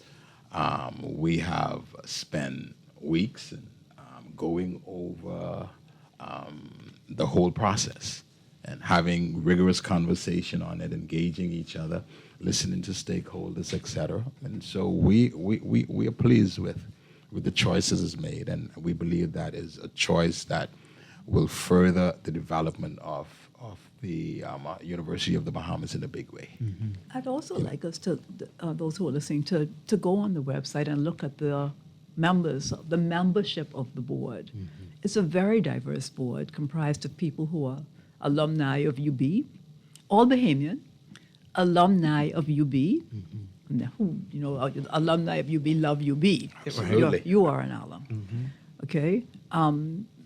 Persons from the community, business people, people who are involved in technology, just as a really, really diverse board that is very, very committed to this university. Yeah. All right, so let's talk about Dr. Strachan, Dr. Ian Strachan, and the position that he will have, executive vice president. That announcement came a couple of days after the announcement of Dr. Rowland as president. Many were saying this is a consolation prize. This was an afterthought. Is that the case? Was that always a part of the plan? Explain that whole process to us. What happened there? A part of the presidential search process, or any process like that, it has to come to it has to be followed into its conclusion. And at its conclusion, an announcement is made about the successful candidate. As Gadwell has said, we have been contemplating the whole overall towards accreditation, the senior leadership, the management structure. What is it that we want to put in place to maximize not only accreditation, but the other visions that we would like to capture for University of the Bahamas. So as a part of that overall strategy, we felt it best to bring in Dr. Rowland as president and to promote Dr. Strachan to executive vice president, and also he retains his presidency of UB North Campus. And that was always the plan. It wasn't after the backlash that you received after the announcement of Dr. Rowland. As I said, we followed a process for the presidential search, and we were also deliberate about putting in place the management structure that we felt that would carry us forward. And we announced it in the order, bearing in mind the process that was important to be respected and the need to demonstrate to our university stakeholders and the public generally the forward-facing, that we are forward-facing and pursuing certain very well-defined and important strategic objectives. Okay. No, I mean, she's right. The board has been very much strategic with the whole process. There's no mistake. We were not reactionary, like she said, to any public outcry.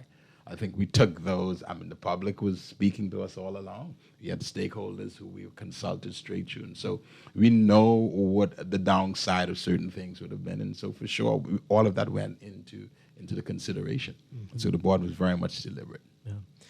We talked about it off air, but let's talk about it on air. People who were critical of the decision, saying, we have a qualified Bahamian there. Why not? We talk about Bahamianization.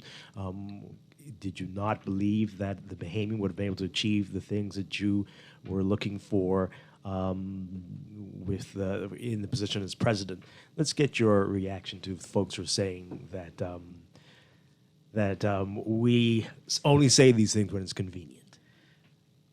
I want to say that I think the dialogue is extremely important in the 21st century, and always it is extremely important.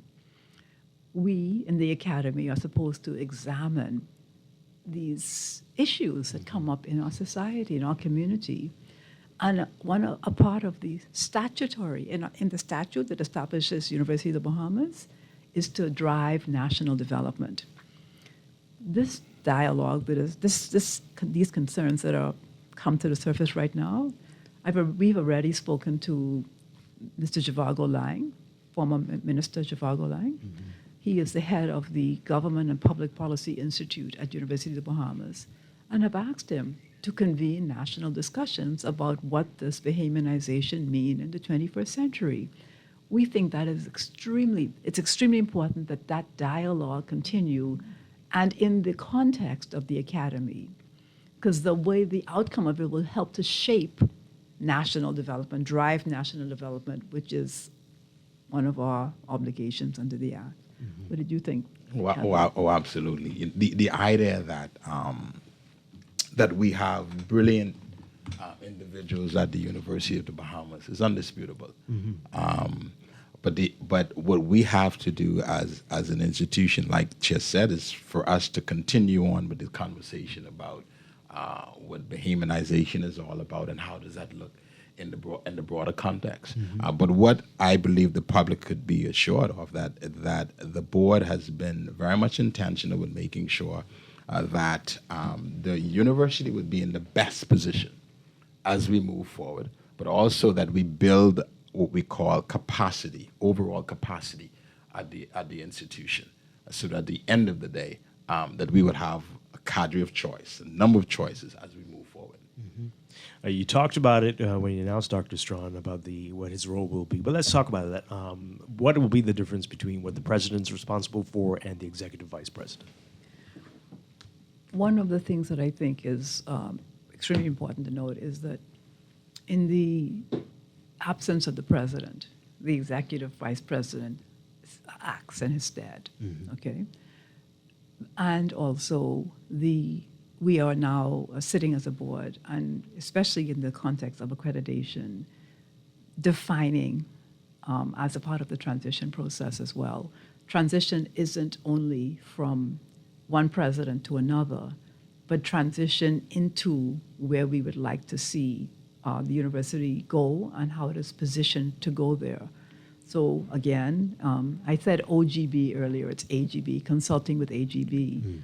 Transitions can take up to a year, okay? And so we're going to see transition not just from one person to another, but the organization shifting and repositioning itself, right?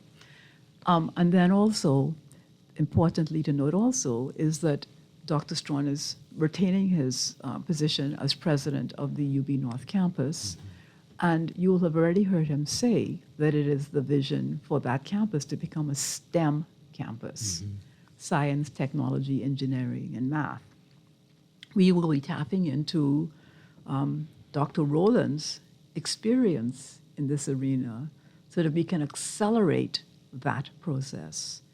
Him bringing to the table his engineering experience, his experiences and contacts in Silicon Valley, his contacts that bring venture capital to the table, and he will also, as I said earlier, designed a degree that is a business degree that integrated engineering and social sciences. So all of this experience we intend to bring to the table to accelerate the accomplishment of the goal for that North Campus. All right. Getting some, quite a few text messages. People are saying would like you to address the fact that Dr. Rowland, in his most recent position, is a dean as opposed to leading an institution. And why would we do that as opposed to have somebody who is a president or even an executive vice president of another learning institution? I'm very grateful for that question. I'm happy people are asking it because people are thinking it. I might be the dean of an institution that has a budget of several hundred million, and I might be a president of an institution that has a budget of 1 million or less than 10 million. And so, we're not comparing apples and apples at all.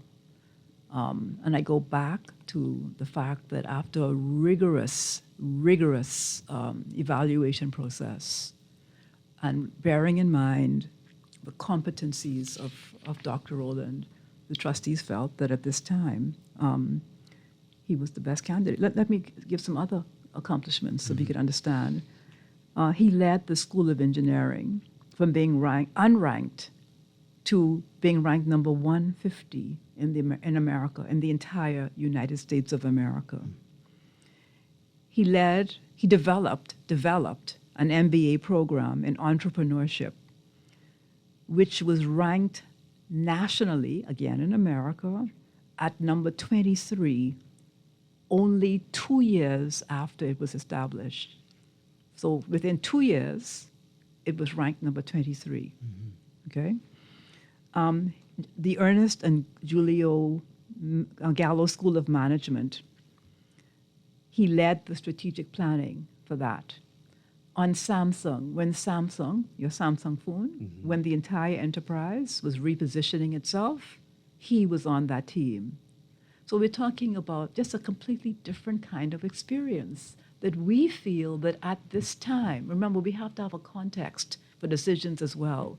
At this time, when we think about our national objectives and the objectives of the university to drive national development, this man is steeped in science. He is steeped in technology. He is steeped with these contacts that can be brought to the table, and he has proven skill in accreditation and also in fundraising.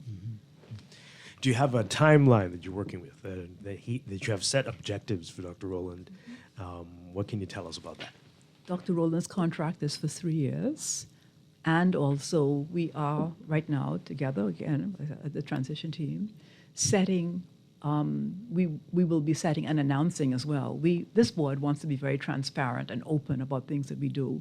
We will be setting targets not just for Dr. Rowland, for everybody in the organization, in the University of the Bahamas, that we expect to be met. Accreditation is what we're all focused on. And we're not going to dilly-dally and drag our feet about it at all. The Bahamian people expect a whole lot more. And so, as I said, all hands on deck. That includes everybody in the Bahamas. What can you tell us about some of the other projects that were in the works before the pandemic? The dormitories and some of the other buildings for the campus here in New Providence. Where do things stand at this point? What we would like to do in relation to the dormitory project that you referred to, this is one that we met and you bought. It hasn't been funded. I think it's pretty much on the back burner, if not off the table, really, at the moment, right? We need dormitories for sure, but whether that will be the project is another matter, okay? What we are focusing on is establishing a PPP, a public-private sector partnership, to develop the 450 acres that is contiguous to UB, that it comprises the entire sporting complex. This will enable us to generate revenue that will help the UB become independent. If we are able to attract universities for spring training and that kind of thing, and we're able to have a commitment for them to come over the next 5 years, several universities. If we have contracts we can take to the bank, we can now take those commitments to the bank to raise the funds to have a dormitories built. The dormitories will be used for our students, and they will also be used for those who come to use I'm calling it a sporting complex, but it may be called something different once it's developed, but that area there. So that's one of our objectives. So that's a bit of a ways off from now. I don't think it's so far off, actually. For example, if we're able to, I paused on sporting complex, if we're able to do some upgrades to the stadium where we have athletics, that could be used for concerts. So imagine if we get the PPP together, we organize it, we get it approved, we could start generating funds within striking distance. You see what I'm saying? So it's not so far off. And it's not, these things are not either or. We want to do things and take one step at a time, okay? Also, what we would like to do is become a center of excellence in research. A lot of research is being conducted in the Bahamas. There's one university that is spending $17 million conducting research in the Bahamas, and that's not coming through the University of the Bahamas. What we would like to see is all research that is being conducted in the Bahamas to be conducted through UB. That is how we develop ourselves into a center of excellence in research. And what we see, and Gabriel is very passionate about this because you know his passion for training, that as we raise funds, that we actually pour it back into our students, improve the student experience, encourage students in their innovation, in their own research capacity, pour it into our faculty. Dr. Rowland, you'll see on the site again, focus on faculty research, and not one faculty in his institution, not one faculty member that requested a grant for research was ever denied.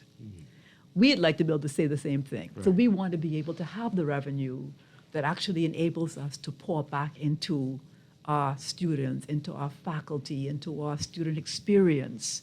So we won't just talk about being a center for excellence. We want to take the steps that enable us to become a center for excellence. Right. But you're passionate about training. You talk about it. Oh, absolutely. I believe that everything rises and falls on it. You have to, as the president improves himself and brings his vision, that vision has to come all the way through. That involves training. Where there are gaps, we have to be intentional with filling those gaps, and that goes right down to the student population. And if everybody is on board, then we'll be able to accomplish the overall comprehensive vision of the institution in a much shorter manner. Right. We know that the university has been acquiring, it seems, property in the Oaksfield area. Is that continuing? What are you doing with the properties that were acquired? What are the plans there? That's a great question. We are also embarking. We have people on the board who are really good at a strategic plan, a strategic development plan. Okay, so we're looking at how best to utilize all of our facilities, so that we, as well as being productive in terms of the literal function of the university in terms of training and so forth, how are we going to be able to utilize these facilities also for revenue generating, for serving the community, and so forth. So it's not either or. We always want to be in our approach. And similarly, if we can talk about a little bit about the Kipling building complex that we signed the agreement to purchase it in UB North, as the STEM campus. We're not just looking at that as the STEM campus, but also looking at how UB North will grow around that, so that we're looking at downtown Freeport becoming a university town. So if you, as you go look at Miami, how Miami-Dade, for example, has changed downtown Miami. Look at when you go to other cities, Boston, New York, so forth, the same kind of transformation that happens when you have a growing university in the city, we see also happening as well as in Freeport, but in this area as well. I know that was a criticism of the old, the campus that was destroyed by the hurricane, that it was a bit far from where everybody lived. But so this would be a complete change from that. Easily accessible within walking distance, and so we see residential component, residences existing right now. We see restaurants, just the whole life downtown, just reinvigorated because of youth and so forth in the university in that area. So you can see the passion and Chair's passion, and that passion drives through the board, where she's challenging all of us to do deep dive on the overall development of the University of the Bahamas. And that's why the conversation with all of the stakeholders has been so important. And I think the Bahamian public will be pleased with the results that will be achieved over the next couple of years. And Chair is at the center of that, driving us to do all of the deep dive and have all of the meaningful conversation that would lead out to some real action. Yeah. All right, we've got only a few minutes left. We're getting some good questions here. I'm curious about this as well. Is this the first time we've had an executive vice president, or has there been other vice presidents? We've had? No, it's not the first time we've had an executive vice president. All right. Who was the previous executive? The person, the immediate past, was somebody called Mr. Al Zubaidi. And they're not there right now. He's not there. We've had a parting of the ways. Okay. All right. And okay. All right. I don't know if I can ask that one there. Wow. All right, this one here. Why should you ignore NACOB and not apply to them for accreditation and go straight to SACS? Well, we haven't ignored NACOB. As a matter of fact, the University of the Bahamas is registered with NACOB currently, and so that's a part of it already. We've already done that, and so we're moving into going after SAC accreditation.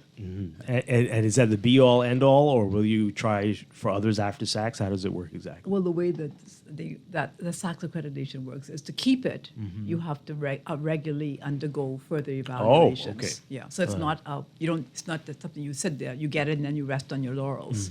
If you want the university to be seen to be accredited in 10 years' time, SACS accredited, it means that you've gone through another evaluation, and you go through continuous evaluations. It's a very rigorous process. Okay. And the same thing is NACOB is with NACOB here. They have to renew that every year. Yeah. I go back to the or. That question is an or question. Why this or that? We this and that. Absolutely. We know it's been challenging with the pandemic. what are we looking at for as we end this semester that we're currently in and looking at the summer and the fall? Will we be back full-time, face-to-face, or is this this hybrid that we're in, is this the way that we're going to have university in the Bahamas at UB going forward? Well, the president has already announced that we will have face-to-face in June, starting, so the summer session will be face-to-face. I think, though, realistically speaking, that we could expect some form of hybrid. We spoke with students. The board has, students has the first time they ever met directly with the board, and they made it very clear that they enjoy the hybrid format. Wow. It's very meaningful for them, and I think that as we are providing services for our students. We want students to have certificates, diplomas, and degrees. And so we have to meet students where their needs lie. And there are students who really prefer the process of the hybrid process. And so I think we can fully expect that they will do that. Yeah, that's very different from what we're hearing from high school and primary school students. We talked about It's this. the 21st century, though, isn't it? They do need to adapt. Yeah, students want the opportunity to begin implementing what they've been learning in a shorter period of time. And they're saying right now that based on this hybrid model that is in place, that they have an opportunity to learn and they have an opportunity to gain experience, on-the-job experience. And so that's valuable to them. We were here during the news. We heard the story play about the number of students who have not even logged on over the past 2 years. Are you concerned about what that's going to mean for UB over the next few years when those students are old enough to attend university or not be accepted because of the challenges they've faced? Thank you for that question. We're very deeply concerned about it, very deeply concerned.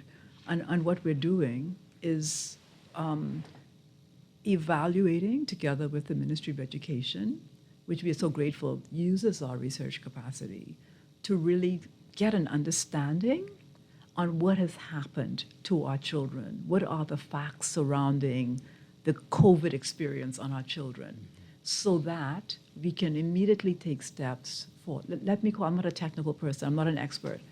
Let me use the word remediation, hoping that it's the right word, I don't know, but please accept the spirit of what I'm saying, that we cannot allow our children to drop through the cracks. We just can't.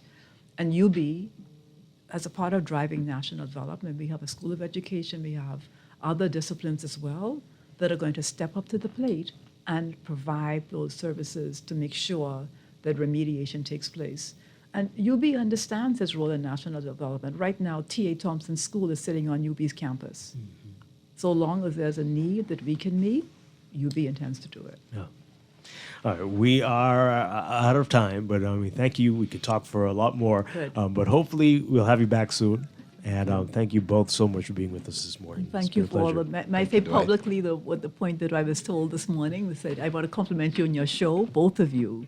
That they said this is a show where there are mature discussions and they have people as guests who mean business. Thank you for all that you're doing. Thank you very much. Appreciate it, Allison Maynard Gibson and Gatlin McDonald. It's been a pleasure. It's a pleasure, my friend. We're going to take a break and then be back with Morning Blend Business. Stay with us. Let your mind become a tool. Church were made for fools to be.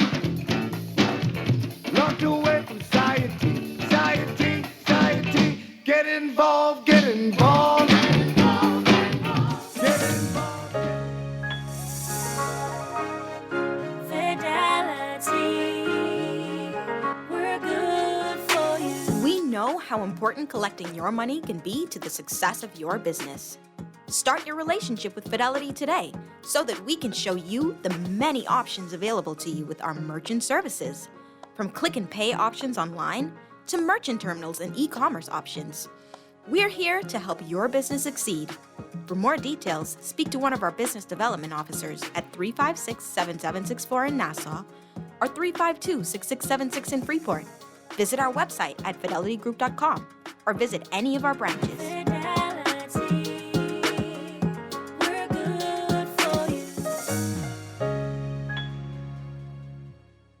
Around the world, Cleveland Clinic is recognized as a leader in healthcare. Our team of experts relentlessly pursues the best for our patients. From groundbreaking cancer research to state-of-the-art heart surgery, life-saving innovations happen here every day.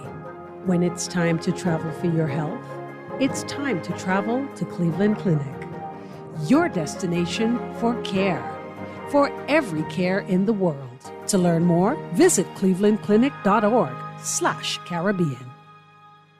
One thing there is no debate about is that BTC has the best rates. Now, the best rates just got better because you pay half the price of the other guys with your BTC home internet and mobile services combined. Switching to BTC is a no-brainer because I pay less with BTC and get super fast internet with speeds up to 600 megs. The other guys, their internet only go up to 105 megs. Get all the internet you want at half the price when you bundle your home internet and mobile. Visit a BTC store to make the switch today. Conditions apply. Technology serves to make our lives better, so why not your business too? At Custom Computers, we've been maintaining our knowledge and relationships with top tech companies since 1987 and carry only the most trusted brands like Apple, Microsoft, HP, and more. No company has helped more businesses build reliable IT systems than Custom Computers.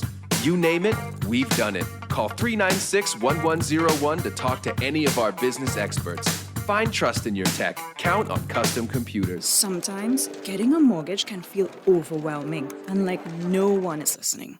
With RBC by your side, moving your mortgage can be stress-free. Switch your mortgage to RBC and get more cash in hand, plus benefit from reduced rates, flexible terms, and the convenience of knowing we'll meet you almost anywhere. Pre-qualify to see what you can afford. Switch to rbc.com/Caribbean/mortgage switch. Limited time offer. This is Guardian Radio 96.9 FM, Nassau, Bahamas. The views and opinions of the host and guests are their own and do not necessarily reflect the position of the management and staff of Guardian Network. Wake up, it's a new day. Wake up, it's a new day.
Good morning and welcome to Morning Blend Business on this Tuesday, March 22nd, 2022, 3/22/22. Once again, I'm Dwight Strachan. Welcome back to our Morning Blend listeners. And this morning, quite a lot in the business world in the Bahamas to talk about this morning, including lots of talk about inflation and whether the government can do more about it. Not everyone's on the same page with this. We're going to get into that. And and more on Grand Bahama and what we can expect from the meeting with the Minister of Tourism and Deputy Prime Minister with downtown Nassau building owners, all of that today. So let's begin, though, with a very interesting article in today's Guardian business section. The IMF recommends to the Central Bank of the Bahamas to raise the interest rates to support the U.S. dollar peg. Or Paige McCartney writing about this. The International Monetary Fund, the IMF, recommended yesterday that the Central Bank of the Bahamas allow interest rates to rise to support the Bahamas dollar peg to the United States dollar. Yes, you heard that right. In its concluding statement of the 2022 Article 4 mission, the IMF also suggested restrictions on central bank purchases of government securities and lowering the ceiling on credit to the government. Statement saying, quote, the exchange rate pegged to the U.S. dollar has served as an anchor of macroeconomic stability. It is recommended that the central bank allows interest rates to rise as needed by market conditions to support the currency peg without having to resort to a drawdown of international reserves. If the market environment were to deteriorate markedly, consideration may be given to a temporary tightening of capital flow management measures. Further amendments to the 2020 Central Bank Act, including lowering the ceiling on credit to the government and restricting central bank purchases of securities issued by public corporations, would help safeguard the central bank's institutional and financial autonomy and bolster confidence. This recommendation comes after the U.S. Federal Reserve last week raised its short-term interest rates by a 0.25 percentage point to combat the historic inflation in that country, the U.S., brought on by the COVID pandemic. In a recent correspondence with the Nassau Guardian, Central Bank Governor John Roll explained why such a move would not be advantageous for the Bahamian economy. Governor Roll said, quote, "The Bahamas would not be able to increase its interest rates to reduce inflation. We are experiencing inflation that is being imported rather than caused by either supply or demand conditions in our local economy. For the United States, the increases in interest rates would be expected to dampen demand for goods and services and take the pressure off consumer prices. It would allow slow business desire. It would also allow slow business desire to expand, and it would also slow business desire to expand and hire workers, as this is also contributing to inflation through rising wages and very tight labor market conditions." Governor Roll continued, quote, "In contrast, in the Bahamas, we are still in an environment where it would be desirable to have stronger domestic demand and employment. When this happens, we will see the results in terms of increased spending and increased use of foreign exchange rather than general inflation pressures. Our current levels of foreign reserves and recovering foreign exchange receipts place the country in a healthy position to sustain such needed increase in demand without any immediate concerns." Now, the discount rate set by the central bank has been 4% since 2016. The discount or bank rate is the interest rate charged by the central bank on loans to banks. Commercial banks usually respond to changes in the discount rate with proportionate changes in their prime lending rate. The discount rate is an instrument of discount policy and is used by the bank to influence the flow of money and credit in a desired direction. For instance, since people's borrowing decisions, whether for investment or consumption purposes, is influenced by the interest rate charged on that borrowing, an increase or decrease in the discount rate signals a desire by the central bank to slow or quicken the rate of increase in credit expansion, since higher or lower interest rate changes or charges are likely to discourage or encourage new borrowing. Now, speaking to the financial system, the IMF said that while it remains in a firm position, there are key areas that need strengthening. It says, quote, "The financial system is well capitalized and liquid. Capital ratios are well above regulatory requirements, and system-wide liquidity has increased. The pandemic-related loan moratoria have expired, leading to a small increase in non-performing loans. Lending conditions for corporations and households remain tight. The operationalization of the recently established credit bureau should improve financial inclusion and reduce the cost of borrowing." It also says the central bank made good progress in setting up a bank recovery and resolution regime, but there is scope for further enhancements, and interagency coordination on systemic matters could be enhanced, and a new interagency coordination body, such as a Financial Stability Council, could facilitate regular information exchange and cooperation on financial stability and crisis management issues. It says the central bank is encouraged to update its supervisory framework for bank intervention to ensure that early warning indicators are used more effectively. Further enhancements to the Deposit Insurance Corporation are warranted, including strengthening its governance, organizational structure, and funding arrangements. Okay, so that's a lot. And there's even more, so pick up today's Nassau Guardian to read more in today's business section. But let's get to what they're saying about the dollar peg there. They're recommending that, but the governor is saying, no, we don't need to do that. That's not the type of market we have here, and that would likely cause other issues. But just look at that. Now, that's being put on the table for consideration, even while we are dealing with inflation and rising costs for almost every single thing in the country. What do you make of that? Glad to hear Governor Roll's response to that and But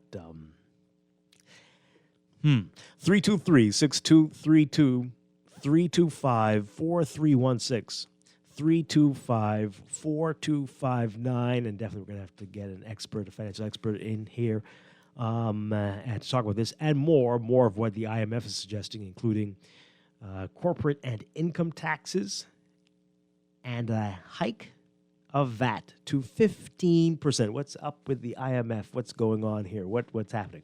Our Paige McCartney, again, writing about this, calling the resources placed by the government on strengthening tax administration well calibrated. The IMF said those plans should go hand in hand with revenue enhancement measures, including corporate and personal income taxes for large businesses and high earners, and gradually increasing value-added tax to the 15% regional standard.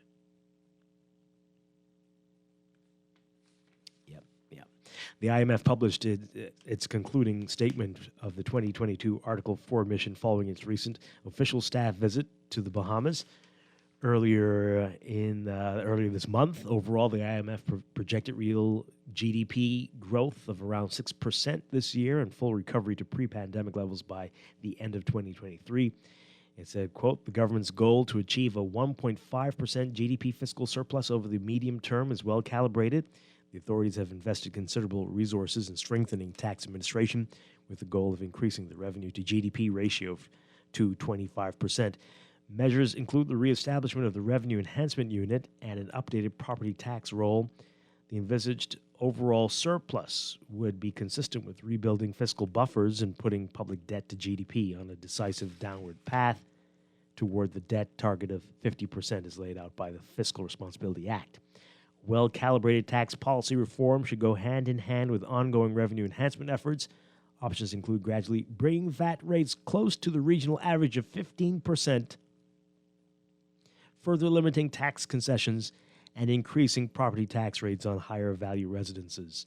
In addition, consideration could be given to corporate and personal income taxes for large businesses and high earners. Estimating a narrowing of the primary deficit of 9% of GDP in fiscal year 2020-2021 to around 3% of GDP this fiscal year, bolstered mainly by the economic recovery. The IMF says there is a need for a more robust multi-year debt management strategy. All right, so you're hearing them say all of this. What do you make of it, folks? Can you imagine if any government were to suggest that we're going to gradually try to increase VAT to 15%? What would the reaction be? But also, should the government take up the consideration, as many have said, many for decades, about the income tax issue and corporate tax, which is always floating around in the air?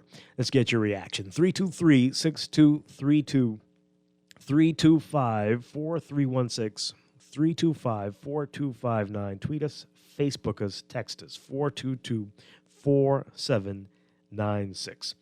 Some text messages coming in. Great show as usual. Raise VAT tax to 15%. They smell the top lip. Raise VAT to 15%. I rebuke that in the name of Jesus. The devil is a liar. That's a text. Okay. Another one here. Because our dollar is pegged to the U.S. dollar, we basically do not control our monetary policy. Rather, it's controlled by what happens in the U.S., thus the rationale for an increase in local interest rates. We hear them. We hear them. Of course, do you agree with what Governor Roll is saying? Let's take this call. Good morning, caller. You are on Morning Blend Business. Good morning, Dwight. How you doing? Doing well. Good, man. Good show as usual, man. You know, I don't want to tell you how to run the show because, like some people really call and ask some questions. But, you know, when you have guests on the show sometimes, you can let, you know, because the show's supposed to be a call-in show and a talk show. Mm-hmm. That's what I believe. And, you know, and these people who want to come and show with no thing to call, you're watching put them on your show. Well, no, sometimes we just don't have. Sometimes that's not how it is. Before you go on, I mean, sometimes that's not how it is. We just don't have the time. We have some things we do want to get out, and calls kind of sometimes that's my decision. Sometimes will lead us down a path that we can't get back to what we really wanted to get. Okay, and you see, you know, like I telling people for years, right? You know, I left some documents with you and Dwight. I mean, with you and Warren, and see, like I tell people in my chat just right now, I say, y'all didn't see taxes here. You see, we got a civil servants with the IMF and IDB 30,000 of them need to go home right now, ASAP. We borrowing money to pay civil servants. We borrowing money to pay pensioners, retirees. Where this money is what comes from?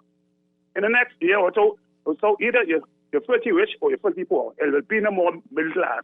So luckily, all of us will be by NIB and the social services to try to get support. This is why I backyard farm and I try to do the best I can. I know the value of money. I just pick up one cent off the ground. See, our country is a rich country with bad management, both government. And we need to hold this Moses coup to accountable. You see, because in other countries around the world, they take your business, they take your home, they make you pay these taxes. All these concessions, they need to stop long time. Yes, long time. But what right, can we go do? And get a lotto, money's will be in there to help us in these hard times. So I'm trying to take my call, my brother. Okay. All right. So the lotto. All right. 323-6232. 325-4316. 325-4259. This person says here, I would be elated to pay 15% VAT off the bat if they dropped all the customs duty.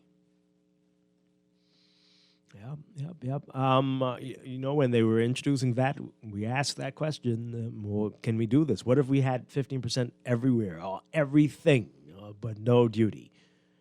What impact would that make? And it was dismissed. It was largely dismissed, but we do need at least a study to figure that out. But will that mean that we don't need income tax or corporate tax?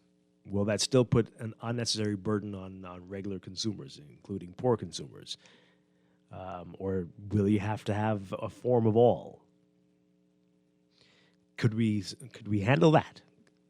This is what we need to be thinking about. This person says here, I completely disagree with the IMF on increasing taxes. It will do nothing. Actually, no, it will do something.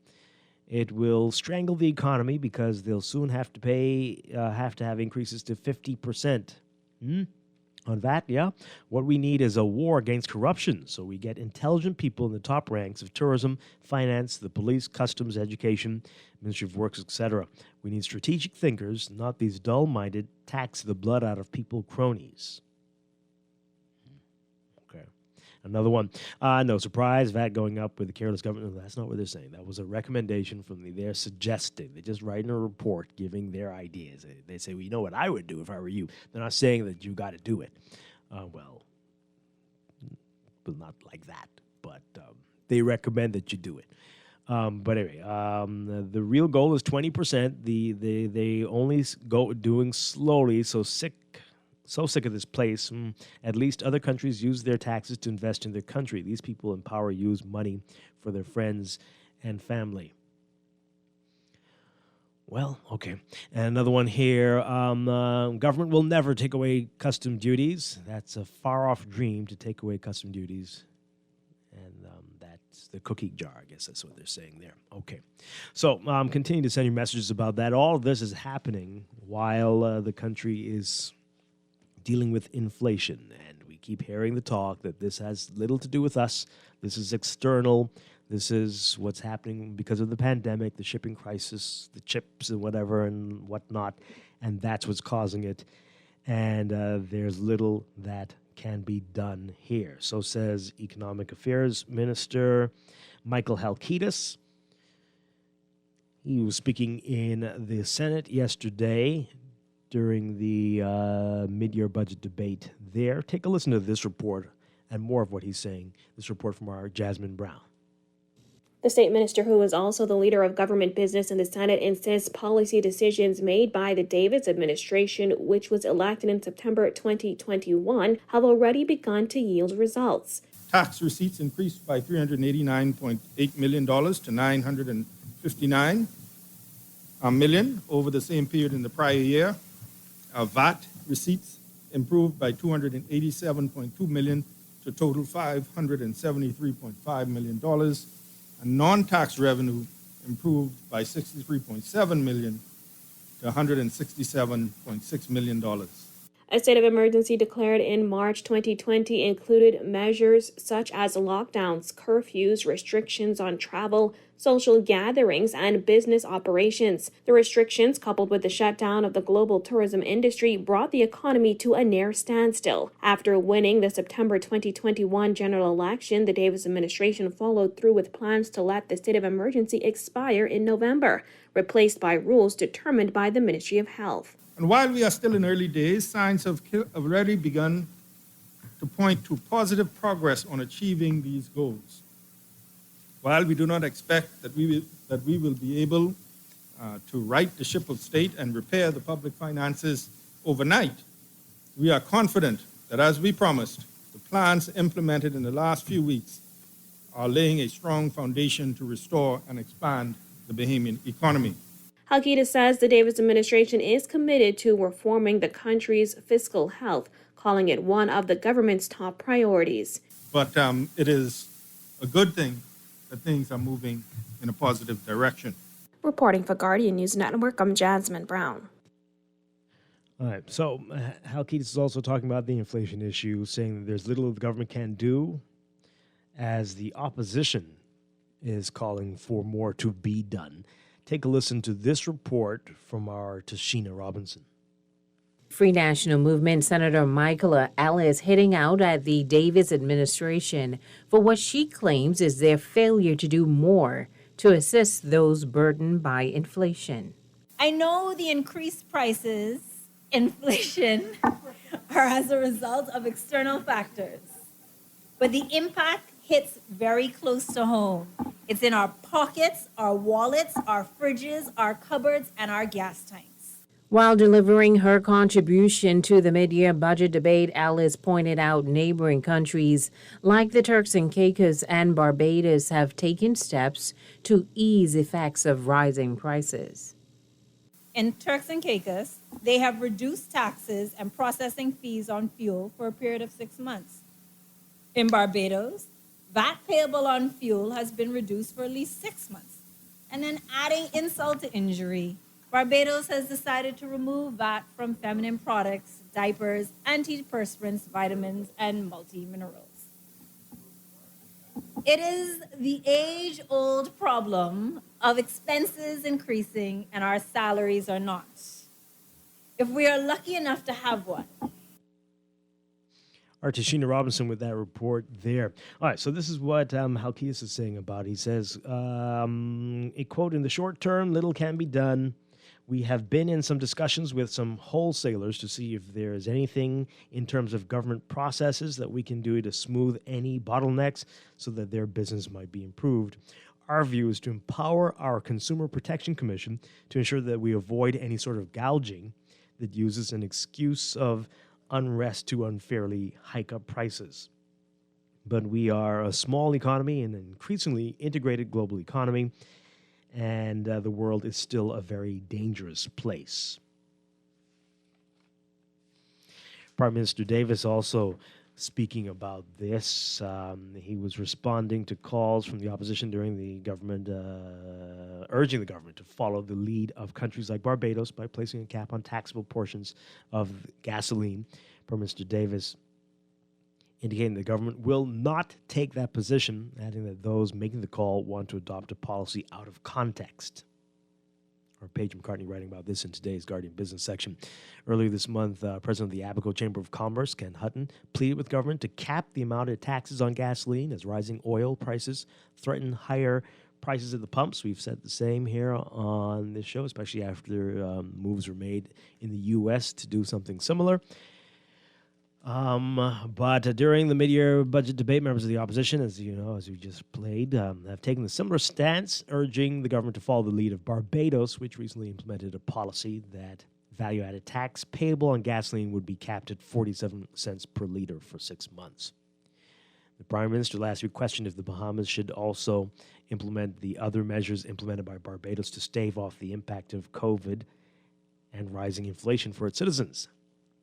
He said, quote, "I heard at least 2 or 3 members opposite speak to us looking to what other countries are doing to sort of address the issue of inflation. I think at least 2 or 3 have mentioned Barbados and how Barbados has in fact reduced VAT on many items and placed the cap on gas and diesel. Well, it's one thing to point to what other countries may or may not have done. And yes, it's true that Barbados, Barbados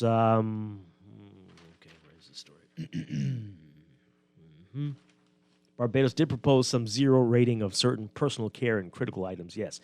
They did cap prices on and reduced the VAT payable on gas and diesel. You recommended that we do that, and we should look at those things and do it. Oh, yeah, yes. I wonder if you'd recommend that we also add what they call a pandemic contribution levy. For example, do you recommend, as Barbados did, levying 15% on the net income of corporations? And this applies to domestic businesses, retail sales, petroleum products as well. They've reduced VAT on petroleum products, but on the corporations, they've added 15%. Do you recommend that we do that? I'll ask another question. Would you recommend that we, in addition, add 1% on individuals earning in excess of, say, $3,000 a month? Would you recommend that? And in Barbados, they have income tax. This was during the debate in the House, the budget debate in the House. Well, you could tax casinos, maybe. That's me speaking. Maybe. How about that? Or some of the hotels. Perhaps that temporarily. Maybe. All right. He went on to say, Prime Minister Davis, quote, "It's one thing to suggest that we on this side are not looking at ways and means of addressing this inflationary period that we are undergoing, and then say, well, look at what Barbados is doing. But you just don't leave it like that. You have to put it into the whole context. Barbados introduced at the same time a 15% corporate tax on its companies." I don't see any of the issues here yet, really. Okay. And, quote, "At the same time, Barbados introduced a 1% pandemic contribution. And they're not adding it to their income tax. They're not adding it to VAT. This is a separate tax. They call it a pandemic levy of 1% of earnings of the salaries of workers. So when you suggest these things, I have to ask you, do you want me to consider that? And do you want me to consider these too? It just didn't end there. Natural gas, cooking gas, that went up as well." Opposition leader Michael Pintard defended that. Those calling for the tap on the gas there, he said, quote, "They were simply saying to you that there are best practices within the region that you can look at. So this point that you're making, hammering in as if we are not mindful of context, is disrespectful. We are mindful of context." Okay. All right. Hey, let's talk about what do you make of that? I think there are some things that can be done. Some of those don't sound too horrible. Yeah, maybe you should look at those. And in our context, as in all those concessions that we have for companies that are doing very well right now, what do you think they're going to do? They're going to lay off people if we do it? You think that's what they're going to do? Tell them it's temporary. Maybe. What will be the ramifications of that, folks? Let's get your views on it. 323-6232. 325-4316. 325-4259. Tweet us. Facebook us, text us, 422-4796. Getting a message here from a financial expert. Yes, that's what you are, on the inflation issue. Inflation occurs when too much money chases too few goods. To temper inflation, central bank officials, like in the U.S., usually increase interest rates in order to make credit or loans more expensive and reduce the easy access to monies. The challenge with our economy is that access to credit is already difficult, and our unemployment rate is relatively high, which would probably sink the economy further if interest rates were to increase. So you do wonder what the IMF sometimes, like, what are you all into? But again, Central Bank Governor John Rawls' response is extremely reasonable there, and we to appreciate him always.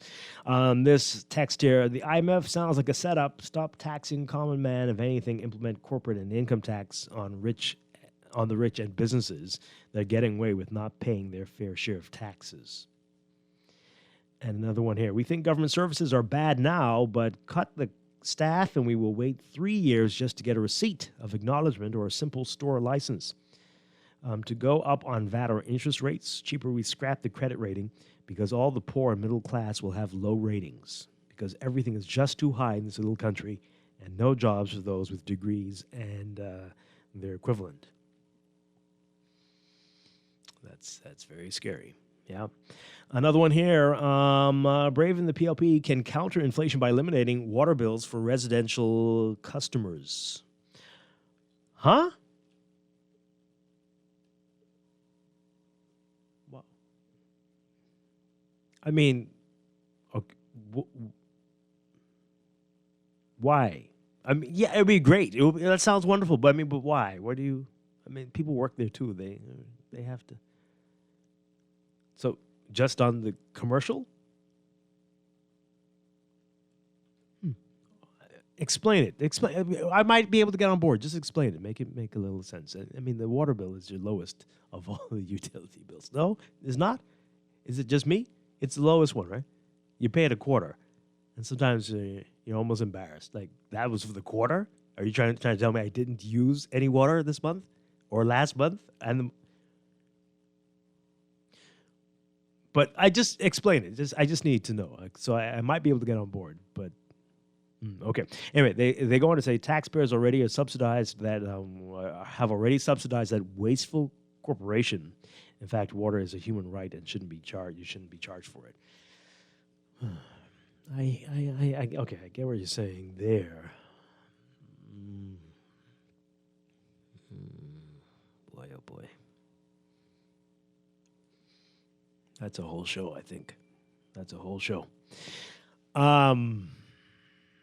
But, people will abuse that, though. And that's the problem. People will abuse it and have the water running for days. Like, why? I don't pay for it. Who cares? And if only to temper that. And there's equipment. You have to maintain the equipment, and you have to pay the staff. And so, okay. This text here, question, how do we get so... what? Is this related to what we're talking about here? No. How do we get so nasty? How do we, as a people, we used to have so much pride at some point, but at some point Nassau got so incredibly nasty. I drove past the airport, so much garbage. Some of the people in Nassau must have been raised by goats. Okay, well, hopefully they'll clean up the area if William and Kate are going to be driving by it, and we'll see how long that lasts. But it's a good question. Something is very wrong. Something's very wrong. I was driving by, and I was stuck in traffic. I looked over. There was an empty lot, and there was a mattress and an old stove, and I think that was a refrigerator. I couldn't tell, but it's like, and it's on, and there's a fence around the lot. I'm like, what's happening here?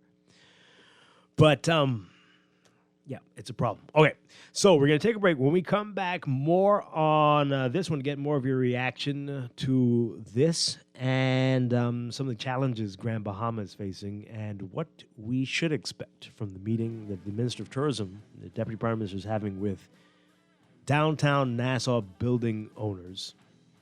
Those same people who have neglected their properties for years, decades. What should that meeting be like today? Should they be given orders, or should we hear them out on why they've been so neglectful? I'm going to get your views on that after the break. This is Morning Glen Business on Guardian Radio 96.9.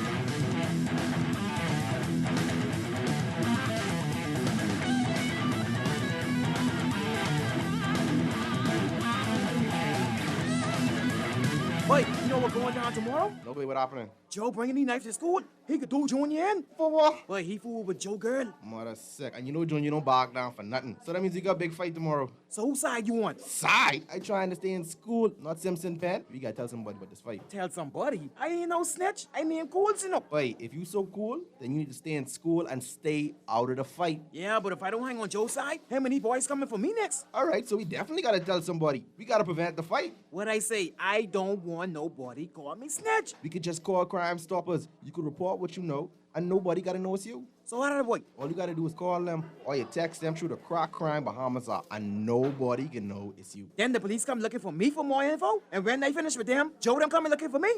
When you call Crime Stoppers, the calls go directly to Miami, and they don't ask nothing about you. Then you can get the pen from them, and you can claim a reward later using that same pen. Plus, everything's scrambled, so nobody can read what you're saying. Call 328-8477 from Nassau or 242-300-8477 from the Family Islands.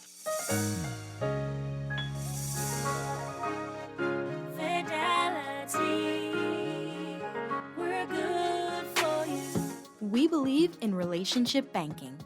We take pride in getting to know our clients. You have access to knowledgeable, approachable ambassadors and financial coaches so that we can recommend the best product for you. At Fidelity, we care about you. From your financial health to your physical health, we can relate to you because we're just like you. Come and start your relationship banking experience with us today. Visit us online at fidelitygroup.com.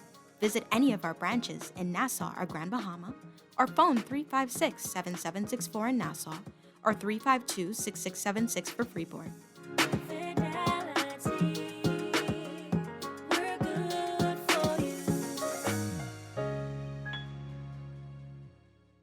The Water and Sewage Corporation is pleased to announce the return of its national essay and video competition this year after a 2-year hiatus due to the pandemic, under the theme, The Importance of Water in a Pandemic.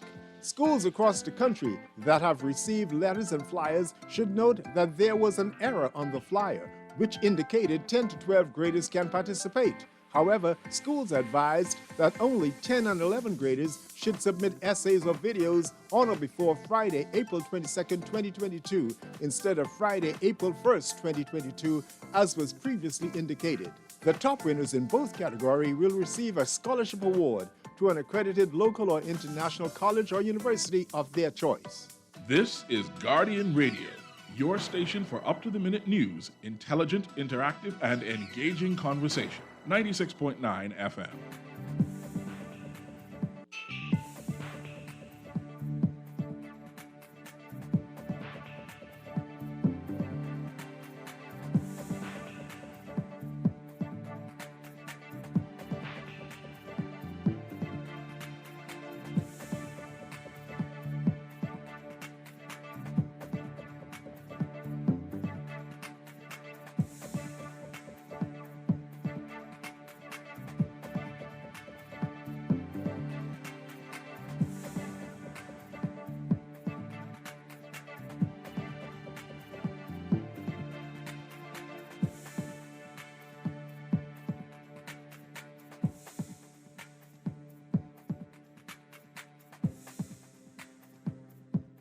It's time for your morning business report brought to you by CFAL. The government collected $232.1 million in revenue during the month of January, just $2 million shy of revenue collected during the same period before the onset of the COVID pandemic. That's according to the first ever monthly fiscal report released by the Ministry of Finance, released yesterday. Tax revenue amounted to $189.9 million, of which $126.8 million came from VAT and VAT receipts, 34.4%, $34.4 million from international trade and transaction taxes, and $27.9 million from other taxes on goods and services. $9.4 million from property taxes. Non-tax revenue in the amount of $42.2 million consisted primarily of $14.3 million from sales of goods and services and $27.9 million other non-tax revenue. Speaking to revenue performance in the Senate yesterday, Minister of Economic Affairs Senator Michael Halkitis said that in January, government revenue was at $232.1 million, which was in line with the $234 million posted in January 2020 before the onset of the pandemic. That rebound in revenue, coupled with $241.5 million in total expenditure, resulted in a net fiscal deficit of $9.3 million for the month of January. Government debt decreased by $58.9 million after $111.2 million in repayments. However, government borrowing for the month totaled $52.3 million. Bank profitability more than doubled near the end of 2021, with profits reaching $61.8 million during the third quarter, up from the $25.9 million reduction experienced in 2020. The central bank releasing the figures yesterday. In its just-released quarterly economic review for December 2021, the central bank said the strong rebound in banks' overall profitability is a result of reduced levels of provisioning for bad debt, along with gains in interest and commission and foreign exchange income. Overseas, Russia's war with Ukraine could mean changes for at least one farmer in North Dakota in the United States. Worldwide farmers are weighing whether to change their planting patterns and grow more wheat this spring as the war has choked off or thrown into question grain supplies from a region known as the breadbasket of the world. Ukraine and Russia account for a third of global wheat and barley exports, which countries in the Middle East, Asia, and Africa rely on to feed millions of people who subsist on subsidized bread and bargain noodles. They're also top exporters of other grains and sunflower seed oil used for cooking and food processing. Major grain producers like the United States, Canada, France, Australia, and Argentina are being closely watched to see if they can quickly ramp up production to fill the gaps from lost Ukrainian and Russian supplies. But farmers are facing the prospect of another year of drought, climbing fuel prices, fertilizer costs, and supply chain disruptions from the COVID pandemic. Major producers are also hamstrung by factors like legal limits on exports and farming patterns. And that means uncertainty for countries like Egypt, Lebanon, Pakistan, Iran, Ethiopia, and others that cannot grow enough wheat, barley, corn, or other grains to meet their needs. The war has raised the specter of food shortages and political instability in countries that rely on affordable grain imports.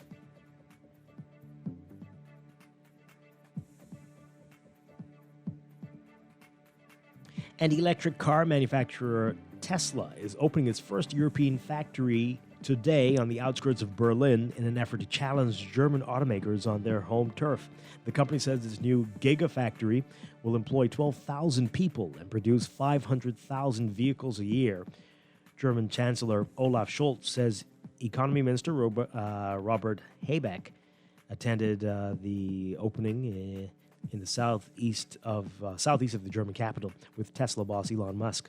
Habeck said the opening of the factory was a nice symbol that gasoline-powered cars can be replaced with electric vehicles at a time when Germany and other nations are trying to reduce their greenhouse gas emissions and wean themselves off Russian oil. Tesla began building the vast facility less than 3 years ago before it received official permits to do so. Had those permits not been issued, the company would have had to level the site. In your Market Watch, recapping trading on the BISX from Monday, your market movers, Consolidated Water, unchanged at 195, and Emira Incorporated, closing at 1162, unchanged. The BISX All-Share Index closing at 2,249.99, unchanged. That's your Market Watch, and that is your morning business report brought to you by CFAL, growing wealth for future generations.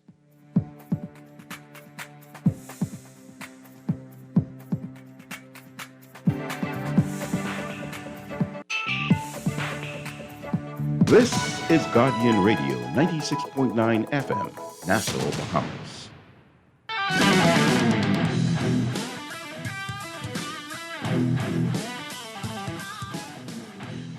We're back here with Morning Blend Business on Guardian Radio 96.9. Dwight Strachan with you on this Tuesday morning, and we are talking about some of the hot business issues in the news today. Our texter about water has texted us back. So they're saying, so water is a small revenue to government, so it's not so significant. But Bahamians having not to pay water bills, Bahamians will have extra money as income to pay for food and other expenses, eliminating the government to have programs to help feed Bahamians, etc. Programs we all know get abused and fleeced. All right, this is an interesting concept. I mean, we can do a show on this. I'm curious to know what others think about this. What do you think of that? What do you make of that? We shouldn't charge residential customers for city water because it is essential. You need it. Tell us what you think. 323-6232, 325-4316. 325-4259. Tweet us, Facebook us, text us, 422-4796. Not sure if you're calling about this, but caller, welcome to Morning Blend Business. Good morning, Dwight. How you doing? Doing well. Yeah, on the abandoned building, we need to pass a law that you haven't done anything with your building, especially commercial areas. You haven't done anything to your building in 2 or 3 years, it should be taken down. You know? Because right now, those buildings are eyes. really is the eye and saw on Bay Street. They also are areas of our commercial area. Yeah. Yeah. So I hope that will be a part of the new legislation and part of discussion. Something has to be done. Absolutely. Yeah, Thank you very much. that's the best thing to solve the problem of commercial areas and make it better and make it enhanced. But I like what they're doing in Grand Bahama and I always say it's right. Grand Bahama is back. Have a good day. It's back Come on. already? Yeah. How? I feel it. There's I don't know if you've been following closely. I have. There's movers and shakers right now. It's a lot of talk. I don't know. It's a lot of talk. I don't know if I. Yeah, a I lot can of say it's talk, back. but these talk is action. These action talk. These ain't just talk. These are action talk. I'm not supposed to be now in April with the Deputy Prime Minister in Grand Bahama. So they're going right. New day. Have a good day. Okay. Well, we are all hoping for the best. Right? I know there's a lot of enthusiasm. People are, right? You heard that earlier in the show about UB and what they want to do with their campus downtown. And it will be great. It would be great to see all of these things. We will see. 323-6232, 325-4316. 325-4259. Tweet us, Facebook us, text us 422-4796. So yeah, we asked earlier, that meeting is supposed to happen today. What do you think should be coming out of that? The Deputy Prime Minister hosting the downtown property owners, that meeting today. We've said it many times before that we cannot leave it up to the owners of these properties to determine the way forward for downtown. And that's what we do in this country. We leave it up to whoever buys the property. You get to decide how this is going to go and what you're going to put there and what, right? So you may have this giant castle amongst a bunch of shacks, but that's what you wanted and that you get to do what you want. It can't be like that. We need to have the plan for downtown Nassau and get those owners on board or tell them to get out of here. Do you see it any other way? How will this work? We need to tell them this is what we want to be residential. We want to see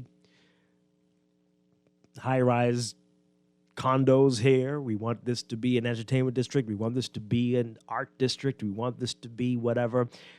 And so whatever you do here has to be in line with this. You can't decide to put whatever that is that you came up with right there. It is not in line with our vision for the area. Of course, how will that be determined? Are we going to leave that up to the central government? Or are we going to finally look at local government to manage all of New Providence, right? The different areas, the different districts of New Providence. Because Carmichael Road needs this too. It's the same thing is happening. People putting whatever they want, wherever they want it. There's no planning that's going on. I have the property. I'm putting a giant shopping center right here, right next to this school, right next to this church, or whatever. And people just do whatever they want, as opposed to having a plan. Will we end up with the same problem we have now, just on a bigger scale in 20 years? So want to get your views on what should be coming out of that meeting. Do you give them an ultimatum? We don't even want to hear what you have to say, just when you're putting this on the market. 323-6232, 325-4316, 325-4259. Tweet us, Facebook us, text us, 422-4796. Okay, so we've got a lot of different issues we've been talking about, so a lot of different text messages coming in, and we'll get your calls. This person says here they should definitely be given orders. This is for the downtown owners. Maybe we can look at how the Port Authority in Freeport handles situations like this. The Port Authority, they got a lot of abandoned buildings of their own in Freeport. Anyway, downtown is a disgrace. No more negotiating. Either they clean up or we find them and close their stores down. No, what are you talking about? You're talking about west of East Street. We're talking about east of East Street. There's those shops there. It's like one surrounded by nothing but ghost town. So there's nothing to close down. east of East Street is, my goodness, decay. Good morning, caller. What say you? Hey, Dwight, how you doing? Doing well. Yeah, listen, man. If we in quotes don't have a plan, it really doesn't matter. Okay, because the persons who have the money, who have the land, they are going to do as they want. Why? Why do you say that? Why do we allow that? And they're doing what they want right now. 20 years they've been doing that. Yes, we have an absence of what I call, it's called the collective will and a national intent. Okay, now we have had successive administrations, and they battle the same problem. But it's going to take a kind of disruption in terms of what we want and what we want to see, because after a while, we will run out of land now, okay? Especially in Nassau. And, it's going to, either we're going to lead ourselves or the persons we elect are going to lead us.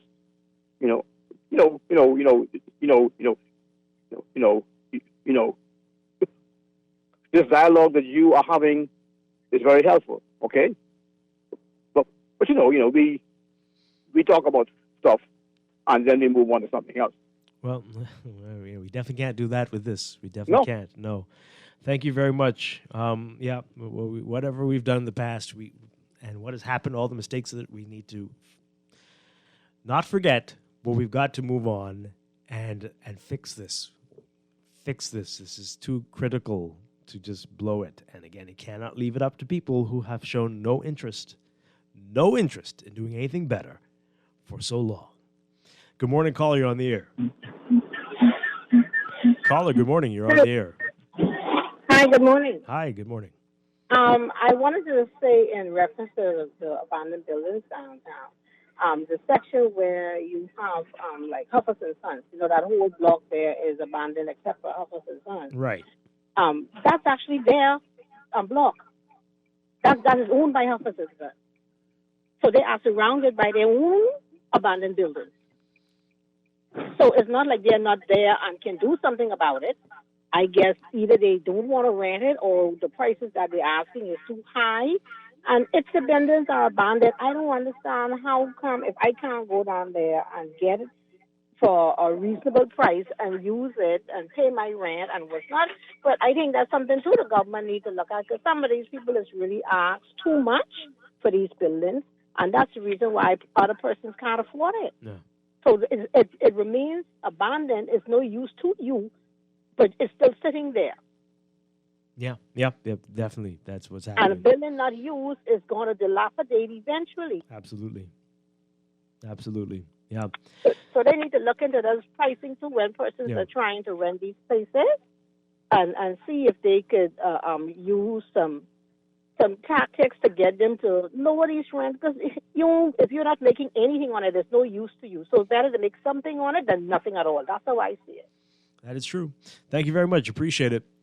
Not too sure about what exactly is owned by whom, but I mean, at least the name she mentioned, the building is not the worst looking. It may be the best of those in the east of East Street catastrophe there, but others have no interest. I mean, there's glass broken. There's it's insane.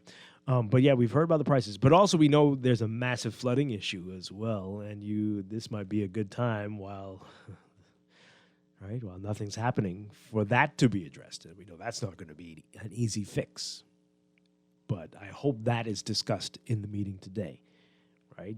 To deal with the flooding issue once and for all, get the best engineers in here to figure out how to deal with that. But there's a lot to talk about, a lot. Let's take this call. Good morning, caller. You're on the air. Hello. Hi, good morning. Hi. Why isn't there some investigative journalism into who owns the buildings? Because you never thought of maybe some of the politicians and their friends and families and individuals who contribute to their campaigns own the building. So if you penalize them, it's going to be a problem. So they're handling these issues with Kid Club. That was never put in consideration to find out who exactly owns these buildings. So you can get a clearer picture. People of know who why own. it's taking so long. People know who own some of them, right? Some are dead. Some are being held on by relatives who don't even live here anymore.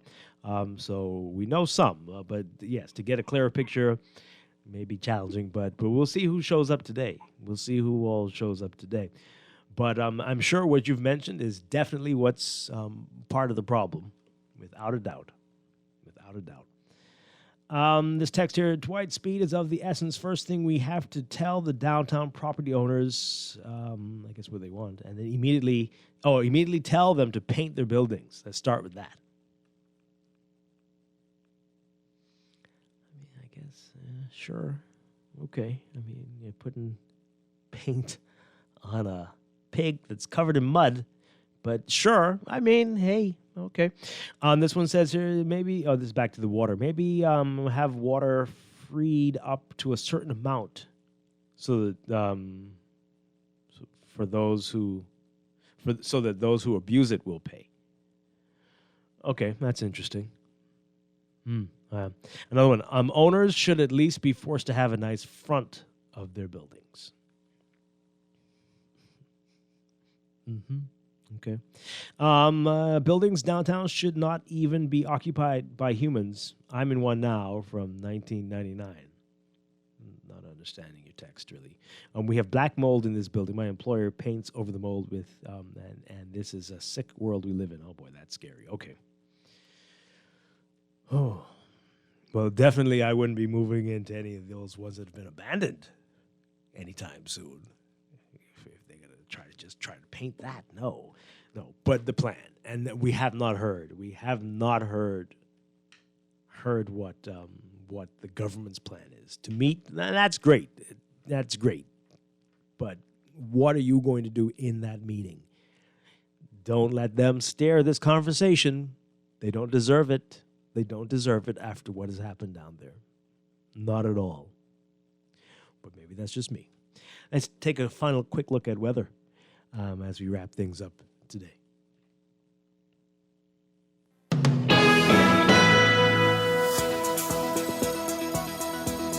And in your final look at weather for today, high pressure centered just northeast of the islands will support moderate to fresh winds across the country, while a stationary front near the central Bahamas will continue to dissipate. Beachgoers and boaters should exercise caution due to the risk of rip currents and moderate to rough surf conditions, mainly along north and east coast beaches. Today we're looking at partly cloudy, warm, and windy conditions with a chance of a few passing showers, mostly fair and breezy tonight. Over the next few days, high pressure will remain the dominant weather feature while generating brisk winds across the country. Then a cold front is expected to migrate into the northwest Bahamas by Friday, followed by a secondary cold front on Sunday, and that's going to support a very nice cool down for early next week. That's your Morning Blend weather check. And that is going to do it for Morning Blend Business and Morning Blend right here on Guardian Radio 96.9. Again, pick up today's Nassau Guardian and get to that business section. There's a lot of interesting stories in there today.